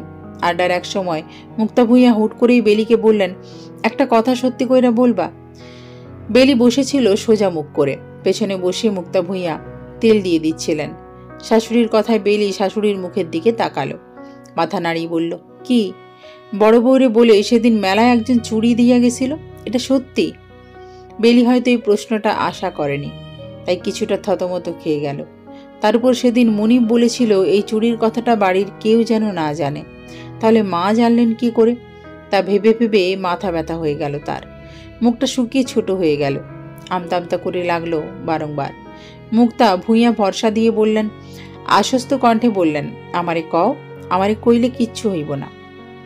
বেলি ভরসা পেল না, তবুও মুনিবের কথা অমান্য করার সাহস পেল না। মুক্তা ভূঁইয়া ছেলে বউকে চুপ করে থাকতে দেখে দীর্ঘশ্বাস ফেললেন। হতাশ কণ্ঠে বললেন, বড় বউরে বাড়িতে আনছি 3 বছর। বিয়ার কয়েক মাস পরেই আমার পোলাটা বিদেশে গেল গা। অল্প বয়সী মাইয়া, স্বামীর সাথে সোহাগ বাড়ার আগেই স্বামীর সাথে দূরত্ব বাড়ল। কিন্তু তাই বইলা সে বাহিরে কারোর সাথে এমন সম্পর্ক করব তা মন মানতে চায় না। তোমার শ্বশুর যখন কইল, আমার তো পায়ের নিচ থেকে মাটি সরে গেল। মায়াটা উগ্র মেজাজি, রাগী, কটু কথা কয় মানছি, কিন্তু তাই হইলা চরিত্রের সমস্যা। এখন হাতে নাতে ধরতে না পারলে তো জিজ্ঞাসা করাও যায় না। কোনো কথা কেমনে ঘুরাই ফেলবো কোয়া যায়? যে চালাক এই মাইয়া। শাশুড়ির এমন হাপিতে সে বেলি চুপ করে থাকে, তারও মন খারাপ হয় ভীষণ। বেলি অবেলায় শুয়ে আছে বিছানায়, রুম অন্ধকার। মনিব বাহির থেকে এসে সেই অন্ধকার রুমটা দেখে অবাক হয়ে গিয়েছিল প্রথম পর্যায়ে। পরবর্তীতে ধাতস্থ হলো রুমে বেলি শুয়ে আছে। ভর সন্ধেবেলা বাড়িতে লম্ফজম্প না করে শুয়ে আছে মেয়েটা, এই ব্যাপারটা বড়ই বিস্ময়কর ঠেকল মনিবের কাছে। এগিয়ে গেল ধীর পায়ে, বেলির পাশ ঘেঁষে গায়ে গা ঠেকিয়ে বসলো, নরম হাতে মাথায় হাত রাখলো। মেয়েটার কাছে এলেই মনিবের কি যেন হয়। পৃথিবীর সমস্ত মুগ্ধতা এসে ভর করে তার চোখে মুখে। বুকের উত্তাল ঢেউ নীরব হয়ে যায়। নিজেকে মনে হয় সর্বসুখী। মাথায় কারো হাতে স্পর্শ পেতেই ঘুম ছুটে গেল বেলির। চোখ মেলে তাকালো। আবঝা চোখে দেখতে পারছিল না প্রথম অবস্থায়, কিন্তু ধীরে ধীরে অন্ধকার রুমে পুরুষ অবয়বটা স্বচ্ছ হতেই আঁতকে উঠল। খানিক চেঁচিয়ে বলল, কে কে? আকস্মিক বেলির ভীতি দেখে চমকে গেল মনিব। দুহাতের গাঢ় আলিঙ্গনে মেয়েটাকে বুকের মধ্যেখানে এনে ভরসা দিয়ে বলল, আমি মনিব, ভয় পেও না। বেলির বুকের গতি ওঠানামা করছে দ্রুত। মারাত্মক ভয় পেয়েছে যে তার শরীরে কম্পন দেখেই আঁচ করা যাচ্ছে ভালোভাবে, কিন্তু এতটা ভয় পাওয়ার তো কিছু হয়নি। মনিব ধীরে ধীরে তার পিঠে হাত বুলিয়ে দিল, চুলের ভাঁজে ভাঁজে আঙুল ডুবিয়ে শরীরের কম্পন দূর করার চেষ্টা করল, এবং এক পর্যায়ে গিয়ে সে সক্ষম হলো। বেলির শরীরের কাঁপুনি কমে এলো, স্থির হলো অনেকটা। এমন বেপরোয়া মেয়েটার ইদানিং ভয় পাওয়ার ঘটনায় মনিবের মনে চিন্তা বাড়তে থাকলো। কি এমন কারণ যে মেয়েটা এত ভয় পেয়ে আছে? ওকে কি কেউ ভয় দেখিয়েছে? মনের সন্দেহ মনেই রাখে মনিব। উপর উপর বলে, ঠিক আছে তুমি মল্লিকা? ভয় গিয়েছে? বেলি মুখে মাথা গুঁজে রেখেই মাথাটা নাড়ায়, মৃদুস্বরে বলে, ঠিক আছি। মনিবের আলিঙ্গন ভরসা রেখে এবার নৈকট্যের দিকে যায়। ঘনিষ্ঠতা বাড়তে থাকে একটু একটু করে। তার মধ্যেই বাহিরে দেখে হইচই ভেসে আসে ভয়ঙ্কর ভাবে। দুজনেই ছুটে যায় দ্রুত। ড্রয়িং রুম জুড়ে দাঁড়িয়ে আছেন মুক্তা ভূঁইয়া এবং ওনার বড় ছেলের বউ চামেলি। মূলত উচ্চকণ্ঠাটা চামেলির ছিল। বেলি যেতেই চামেলি ছুটে আসে বেলির কাছে, শরীরের সর্বস্ব শক্তি দিয়ে চড় বসায় বেলির গালে। আক্রোশে ফেটে পড়ে মুহূর্তেই, চেঁচিয়ে বলে, তুমি কেমনে আমার নামে এমন বদনাম ছড়াইছ? তুমি কিনা আমার চরিত্র নিয়ে গুজব ছড়াও? এত বড় সাহস তোমার! ভর সন্ধ্যাবেলার উষ্ণ গরমের মাঝে ভূঁইয়া বাড়িতে যে থমথমে আবহাওয়ার সৃষ্টি হলো তা নেহাতি অপ্রত্যাশিত ছিল। বেলি অবাক নয়নে তাকিয়ে রইল, কিন্তু হিংস্র বাঘের ন্যায় হুঙ্কার ছেড়ে উঠল মুনিব, ভাবি, আপনার এত বড় সাহস বেলির গায়ে হাত দেন? চামেলি উদ্ভ্রান্ত, হুঙ্কারে ভয় পেল কিনা বোঝা গেল না ঠিক, কেবল সাপের মতন ফুঁসতে ফুঁসতে বলল, 100 বার হাত তুল। তার সাহস কি কইরা হয় আমার চরিত্র নিয়ে কথা বলার? হতভম্ব বেলির বিস্ময় কেটে গেল, চোখ মুখে ছড়িয়ে পড়ল তির্যক রাগ। ক্ষোভে ফুঁসে উঠে বলল, এমন ভাব করছেন যেন আপনি মেলা ভালো, আপনার কাহিনী এ বাড়ির সবাই জানে একটু হলেও। নিজেকে সাধু ভাবেন নাকি? চামেলি তেড়ে এলো, এই কি জানো আমার কাহিনী, বলো এখনই। বাড়িতে আসলা শুক্কর 8 দিন হয় নাই, আর এখনই এত বড় সর্বনাশ করেছ আমার। আমি সর্বনাশ করার কে ভাবি? আপনি যদি রাত বিরেতে বাড়িতে পরপুরুষ ঢুকান তাইলে আমরা বললে কি সমস্যা? বেলির কথায় মুখের রাগ নিভে গেল চামেলির। কিং কর্তব্য বিমূঢ় হয়ে বলল, আমি পরপুরুষ ঢুকাই? ঢোকান না ঢুকাইলে চোর কেন আপনার ঘরের দরজার সামনে দিয়া খালি হাইটটা গেছে বুঝান আমারে। চামেলির চোখে মুখে বিস্ময়, ভাব এমন করছে যেন এ সম্পূর্ণ কিছুই তার মাথার উপর দিয়ে যাচ্ছে। বেলি কুটিল হাসল, আরাম করে সোফায় বসতে বসতে বলল, আপা, আপনার বিয়ার দিন না আপনার চাচাতো ভাই অনেক ঝামেলা করেছিল? কেন করেছিল? চামেলির মুখ ছোট হয়ে এলো। কথার মোড় ঘুরে এমন স্পর্শকাতর অংশে গিয়ে দাঁড়াবে সে বোধহয় এটা আঁচ করতে পারেনি। কেবল মুহূর্তটাকে অন্যদিকে ফেরানোর জন্য বলল, তোমারে নাকি সেদিন মেলায় একজন আমার নাম কইরা চুরি দিয়া গেছে? তুমি নাকি এটা বলছো সবাইরে? হ্যাঁ, মিথ্যা বলি নাই তো। দিছেই তো। কে দিছে? আর দিলে সেটা তুমি এই পর্যন্ত আমারে না বইলা পুরা বাড়ি ছড়াই ফেলছো কেন? পুরা বাড়ির মানুষ জানে আমারে কেউ একজন চুরি দিছে, অথচ আমি জানি না। আমি পুরা বাড়ি ছড়াই নাই ভাবি, আপনার দেবর জানতো খালি। কি জানতো? হ্যাঁ, কি জানতো? আমাকে মেলায় কে চুরি দিতে যাবে? শুধু শুধু এসব কথা ছড়াইছো কেন তুমি? তোমার লগে আমার কিসের এত শত্রুতা? কথা বলতে বলতে চামেলির চোখে উপচি জল এলো, শরীরটাও কাঁপছে মৃদু। মুক্তা ভূঁইয়া বড় বউয়ের আচরণে অতিষ্ঠ বোধ করলেন, তাই রেগে গিয়ে কয়েকটা কথা শোনাবেনও ভাবছিলেন, কিন্তু তাকে থামিয়ে দিল মুনিব। সেই হিংস্র মুনিবের কণ্ঠে রইল কেবল আমোঘ নীরবতা। থাক আম্মা, আর কিছু বলার দরকার নেই ভাবিকে। ছেলের বারণের ঊর্ধ্বে গিয়ে কিছু বলার মতন মা মুক্তা ভূঁইয়া নন, তাই তিনি থেমে গেলেন। বেলি নরম চোখে তাকালো মুনিবের দিকে। লোকটার মুখে কেমন বিভ্রান্তি দেখা দিয়েছে, কিছু নিয়ে অতিরিক্ত ভাবছে নিশ্চয়ই। অতিরিক্ত ঝগড়া আর অতিরিক্ত পর্যায়ে রইল না। নিমেষেই সেই ঝগড়ায় বিরতি ঘোষণা করা হলো। চামেলি কাঁদতে কাঁদতে ঘরে চলে গেল। মুক্তা ভূঁইয়া গেলেন রান্নাঘরে। ড্রয়িং রুম জুড়ে কেবল রয়ে গেল বেলি ও মুনিব। দুজন নিজেদের মতন চুপ করে রইল অনেকক্ষণ। এরপর মুনিব ধীরে ধীরে বেলির পাশ ঘেঁষে বসল। মুনিবকে বসতে দেখে বেলি নিজেকে গুটিয়ে নিল অনেকটা। মুনিব সবটাই ভালোভাবে খেয়াল করল, হাসল খানিক। এরপর আলগোছে নিজের হাতের মুঠোর বেলির ডান হাতটা মুড়ে নিল। বেলি চুপচাপ, কোনো প্রশ্ন করল না। মুনিবই প্রথম কথাটা বলল, চুরিগুলো সত্যিই ভাবিকে দিয়েছিল তো? স্বামীর প্রশ্ন চোখ বড় বড় করে তাকালো বেলি, চমকে উঠল প্রায়। তার নিঃশ্বাসের গতি অস্বাভাবিক, মুখ দিয়ে শব্দ বের হচ্ছে না, প্রায় এমন লাজুক অবস্থা। তবুও আমতামতা করে বলল, হ্যাঁ হ্যাঁ। না হয় কারে দিবে? মুনিবের ঠোঁটে হাসি অক্ষত, কেমন যেন বাঁকা হাসি। নিখুঁতভাবে চাইলে এই হাসির মানে পড়া যাবে অনায়াসেই। বেলির শরীরে ঘাম ছুটল। মুনিব আবার বলল, সত্যিই ভাবিকে দিতে বলেছে? বেলি চোখ নামিয়ে ফেলল, গলা শুকিয়ে এসেছে তার। ধরা পড়ে যাওয়া গলায় বলল, আমাকে তো ভাবিদের দিকে দেখাইয়া বলেছিল চুড়িগুলো দিতে। আমি সেজন্য ভাবছি হয়তো ভাবির জন্য চুড়ি। যদি ভাবির না হয় তাহলে কণিকা আপুর হবে। তুমি যদি নাই জানো সঠিকভাবে চুড়িগুলো কার, তাহলে কেন ভাবির নামটা উচ্চারণ করেছিলে? মুনিবের প্রশ্নে বেলির মুখটা এইটুকু হয়ে গেল। থুতনির সাথে লেগে গেল বুক। ভাবির নামে এমন একটা কথা বলার আগে তোমার ভাবা উচিত ছিল না? আপনিও তো সঠিকভাবে জানেন না ভাবি সত্যি কথাই কইতেছে কিনা, তাইলে কেন ভাবির পক্ষে কথা কইতেছেন? হইতেই পারে ভাবি মিথ্যা বলতেছে। ওই দিন চোর কিন্তু পুরা বাড়ি ঘুরে নাই, ভাবির ঘর পর্যন্ত ছিল। এত ঘটনার পরও আপনি কেন ভাবির পক্ষ নিতেছেন? বেলির অভিযোগ মাখা কথায় মনিব শ্বাস ফেলল। বেলির মাথায় হাত বুলিয়ে বলল, আসলে ভাবির চরিত্র নিয়ে এসব মানতে পারছি না। না পারার কি হইল? আমি যেদিন আপনাকে বাড়িতে আইলাম সেদিন ভাবি টিটকারি মায়েরা কইতাছিল আপনার নাকি ভাবির প্রতি টান আছে। ভাবি সুন্দর ছিল বইলা। ভাবি যদি এমন কইতে পারে আপনারে নিয়ে, তাইলে আপনি তার পক্ষে ধরেন কেন? বেলি প্রতিটা কথাই যুক্তিসঙ্গত, তাই মনিব আর রাগ করল না। কেবল বেলির চুলের ভাঁজে আঙুল ডুবিয়ে আপন মনে কি যেন ভাবল। টানা কয়েকদিন যাবৎ বৃষ্টি হচ্ছে। কালবৈশাখী ঝড়ে নড়ে চড়ে যাচ্ছে যে চারপাশ। বাগান থেকে হরেক রকমের ফুলের ঘ্রাণ ভেসে আসে ঝোড়ো হাওয়ায়। বেলি উন্মাদ হয়ে যায় ঝড় ছুটলেই। বৃষ্টিতে ভেজা যেন তার নেশা। এই তো কিছুক্ষণ আগে দুপুরের তীব্র রোদের আকাশে মুহূর্তেই অন্ধকার করে শুরু হয়ে গেল ঝড়। বেলি তখন রান্নাঘরে ছিল, শাশুড়ির সাথে রান্নার কাজে নিমগ্ন। রান্নাঘরে জানালা দিয়ে বাতাস আসতেই বেলির মন ফুরফুরে হয়ে গেল। বাচ্চাদের মতন বেজায় আনন্দিত স্বরে বলল, মা, বৃষ্টি আসবো লগে। মুক্তা ভূঁইয়া মাছ ভাজছিলেন। দৃষ্টি তার কালো কড়াইটাতে ছিল। পুত্রবধূর কথায় তিনি দৃষ্টি নড়চড় না করেই বললেন, হ, বাতাস তো তাই কইতাছে। বেলির আনচান আনচান মন উন্মনা হয়ে যাচ্ছে বারে বারে। জানালার দিকেই চোখ চলে যাচ্ছে তার, কিন্তু শাশুড়িকে বলার সাহস হচ্ছে না তার চঞ্চল মনের আবদার। এর মাঝেই আকাশ কাঁপিয়ে বৃষ্টি এলো। বৃষ্টির অনন্ত ধারায় ভরে গেল আঙিনা। বেলি খুশি মনে বারবার জানালা দিয়ে বাহিরে হাত বের করে দিচ্ছে। মুক্তা ভূঁইয়া সবটাই দেখলেন নীরব চোখে, কিন্তু বেলিকে কিছু বললেন না। অবশেষে বেলি গাইগুই করে আবার শাশুড়িকে ডাকল, মা, আপনি বৃষ্টি পছন্দ করেন? করতাম, যখন তোমার মতন বয়স ছিল। এখন বয়স বদলাইছে, চাহিদাও বদলাইছে।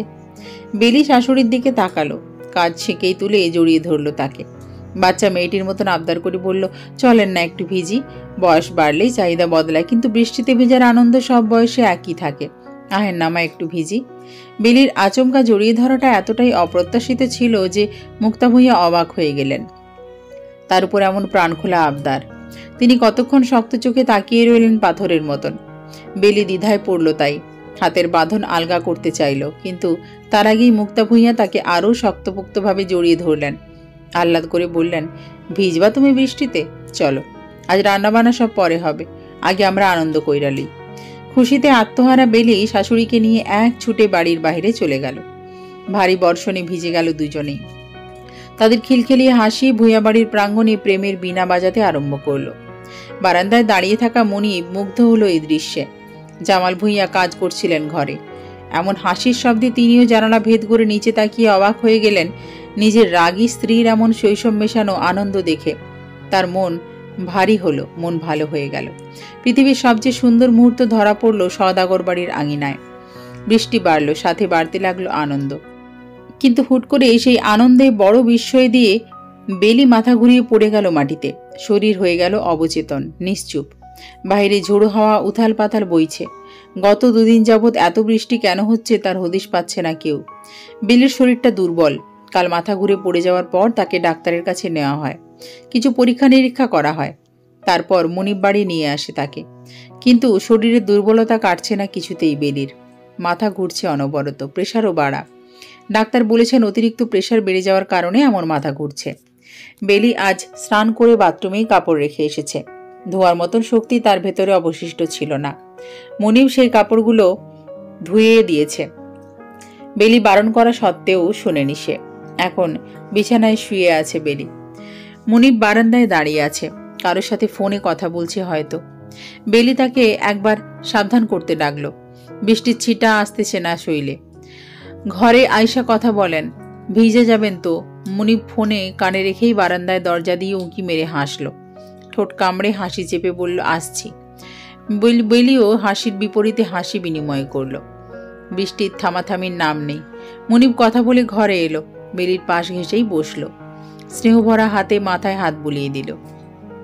বেলি উষ্ণ আদরে চোখ বন্ধ করে রাখল।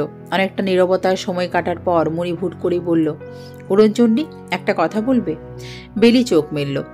প্রশ্নাত্মক দৃষ্টিতে তাকিয়ে বলল, কি? তুমি কি বিয়ের আগে কাউকে পছন্দ করতে? মনিবের প্রশ্নে থতমত খেল বেলি। গোল গোল চোখ করে তাকিয়ে বলল, কেন? এমন কথা জিজ্ঞাসা করেন কেন? না, হইতেই তো পারে বিয়ের আগে তুমি কাউকে পছন্দ করতে। এমন কথা কেন কইতেছেন সেটা বলবেন? এই যে তুমি আমার কাছ থেকে দূরে দূরে থাকো, সেই জন্য বললাম। এবার বেলির উদ্দীপনা নিভে গেল। মনিবের থেকে চোখ সরিয়ে নিল সে। ঠোঁট কাঁপলো কথা বলতে গিয়ে।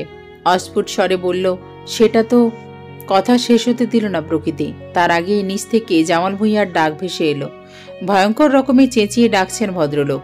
বাড়িতে ডাকাত পড়লেও মানুষ এত জোরে জোরে চিৎকার করে না যতটা জামাল ভূঁইয়া করছেন। চমকে উঠল মুনিব, বেলি দুজনেই। বেলি উঠতে গেলে মুনিব তাকে উঠতে নিষেধ করে। নিজেই ছুটন্ত পায়ে ঘরের বাহিরে চলে যায়। ড্রয়িং রুমে জুড়ে তুমুল নিস্তব্ধতা। জামাল ভূঁইয়ার হুঙ্কারের পর সবটাই শোনার নীরব। মুনিবের কপালে 3 ভাঁজ। অবাক স্বরে বলল, চিৎকার করে ডাকলেন কেন? কি হয়েছে? জামাল ভূঁইয়া যেন রাগে অন্ধ, কাঁপছেন অনবরত। চোখের সাদা অংশ লাল হয়ে গিয়েছে রীতিমতো। নিজের বাবার এমন ভয়ঙ্কর পরিবর্তন দেখে খটকা লাগলো মুনিবের।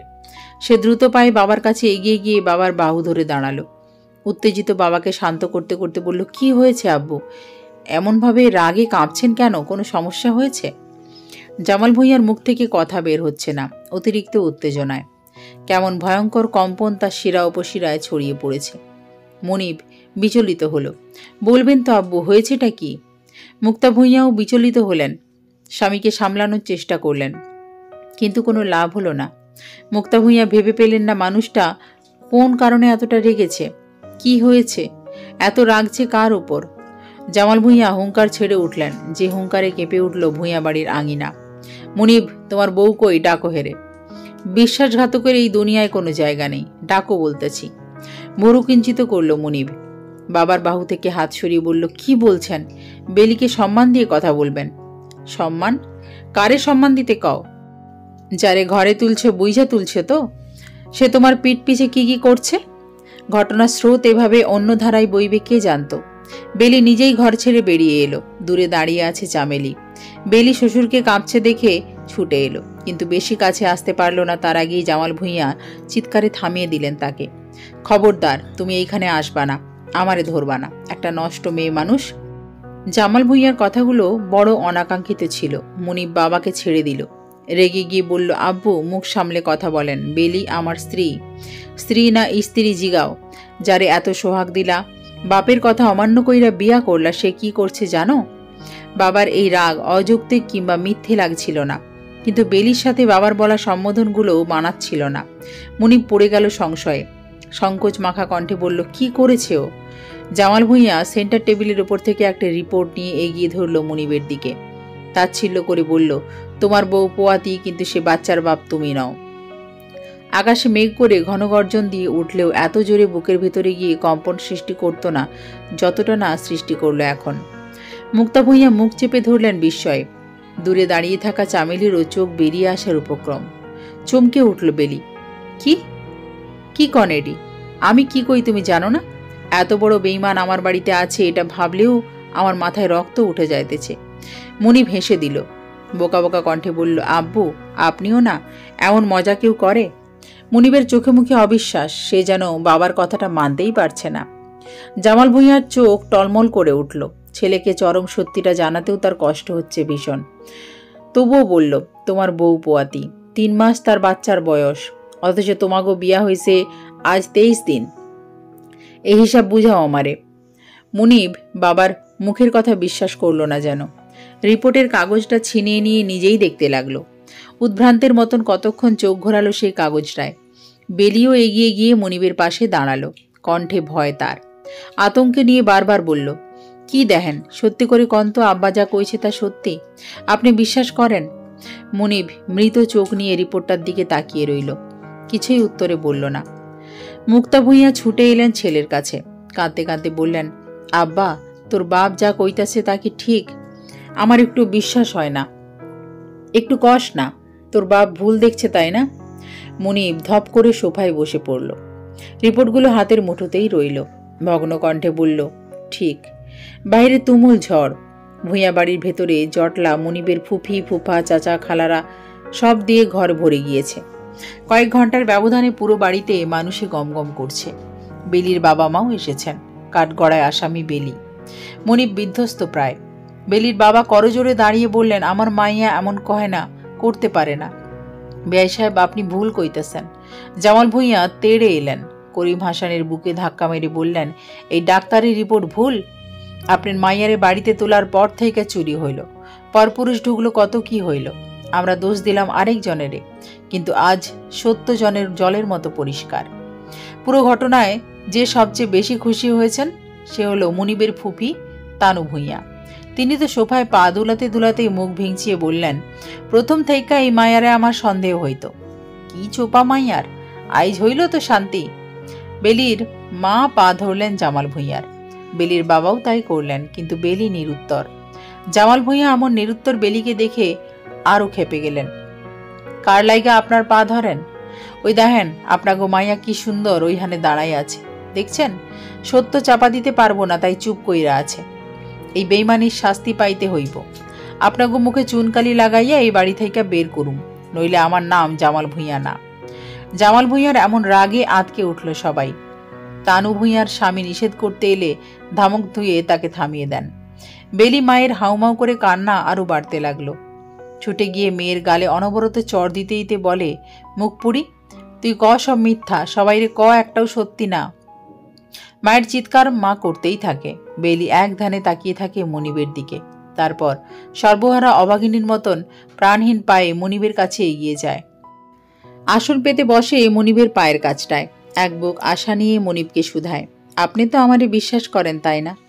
আপনি তো জানেন আমি কেমন, বিশ্বাস করেন তো নাকি? বিধ্বস্ত মনিব চোখ তুলে অবধি তাকায় না, কাঁদতে কাঁদতে চোখের কোনা লাল হয়ে গিয়েছে ছেলেটার। সে দুহাতের আঁচলে মুখ চেপে ধরে অস্ফুট স্বরে বলল, আমি তোমায় ভালোবেসেছিলাম মল্লিকা, তুমি এভাবে ঠকাতে পারলা? এরপর পরিবেশ নিস্তব্ধ, কেবল মনিবের হুহু কান্নার শব্দ গায়ে কাঁটা দিয়ে ওঠে সকলের। বেলি হাসে, বিড়বিড় করে বলে, কে কারে ঠকাইল তার বিচার না হয় গোপনে হইব। এরপর ভাগ্য বিধাতার ইশারায় সব খারাপটা হয় বেলির পরিবারের সাথে। বেলির মাথার চুলগুলো ফেলে দিয়ে মুখে কালি মাখিয়ে এই ভয় সন্ধেবেলা পুরো গ্রামে ঘোরানো হয়। বেলিও ঘোরে। মনিব হাজারবার বাবাকে নিষেধ করে, কিন্তু জামাল ভূঁইয়া সেই নিষেধ মানল তো। বেলির বাবা মায়ের আকুতিও শোনে না কেউ। পুরো গ্রাম ঘুরিয়ে এরপর গ্রাম থেকে বের করে দেওয়া হয় মেয়েটাকে। ও একটা বারও ফিরে তাকায় না, একটা বারও নিজের পক্ষে কিছু বলে না। হয়তো বুঝে গিয়েছে ওর ভাগ্য আজ ওর বিপক্ষে। মনিব মাথা ঘুরে পড়ে যায় শেষমেশ।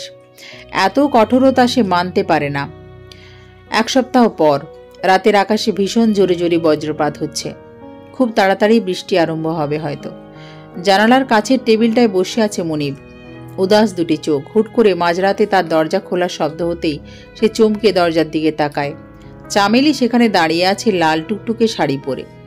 মনিব ভাবিকে দেখে কিছুটা অবাক স্বরে বলে, আপনি এখানে? এখানে কি আপনার? চামেলি দরজাটা ছিটকিনি টেনে দেয়। কামুক হাসি নিয়ে এগিয়ে আসে মনিবের দিকে।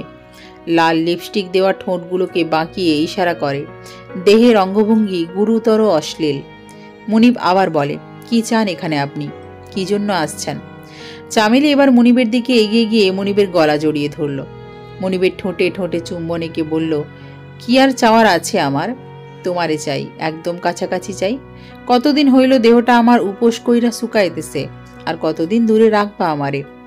মনিবের কুচকানো ভুরু অস্বাভাবিকভাবে শিথিল হয়ে যায়। তার পুরুষালী হাত শক্ত করে আঁকড়ে ধরে চামেলির কোমর। খুব নিকটে এসে ফিসফিস করে বলে, আর এক মিনিটও দূরে রাখবো না। আগে বলো, কেউ সজাগ নেই তো? এত কাঁচা কাম আমি করুম? তোমার আমারে এতই কাঁচা লাগে? এতগুলা স্বর্ণের গয়না তোমার মার ঘর থেকে নিয়া আমার ঘরে রাখছি, কেউ টের পাইছে? পায় নাই। এই চামেলির ধরা অসম্ভব। চামেলির কথায় মনিব হাসে। চামেলির গালে চপাস করে চুমু খেয়ে বলে, মেয়েটা প্রথম দিন এসেই বেশি সন্দেহ সন্দেহ করেছে।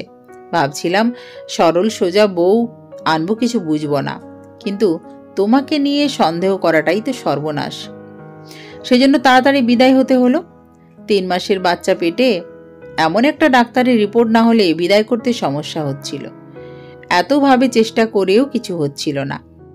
এক ছেলেকে দিয়ে চুড়ি দেওয়ালাম, বাড়িতে ঢুকিয়ে মারার ভয় দেখালাম, আরেকটা দিয়ে তবু মেয়েটা যাওয়ার নাম নিল না। তাই এভাবেই বিদায় করতে হলো। মনিবের কথায় মুখ ভ্যাংচালো চামেলি, ভুরু নাচিয়ে বলল, তার জন্য এখন দরদ লাগে নাকি গো? আমার তো সব দরদ তোমার জন্যই। কথাটা বলে দুজন দুজনের খুব নিকটে চলে এলো। সারা বাড়িতে বিদ্যুৎ বিচ্ছিন্ন হলো, অথচ তাদের এই অনৈতিক নৈকট্যের ভাব কমল না।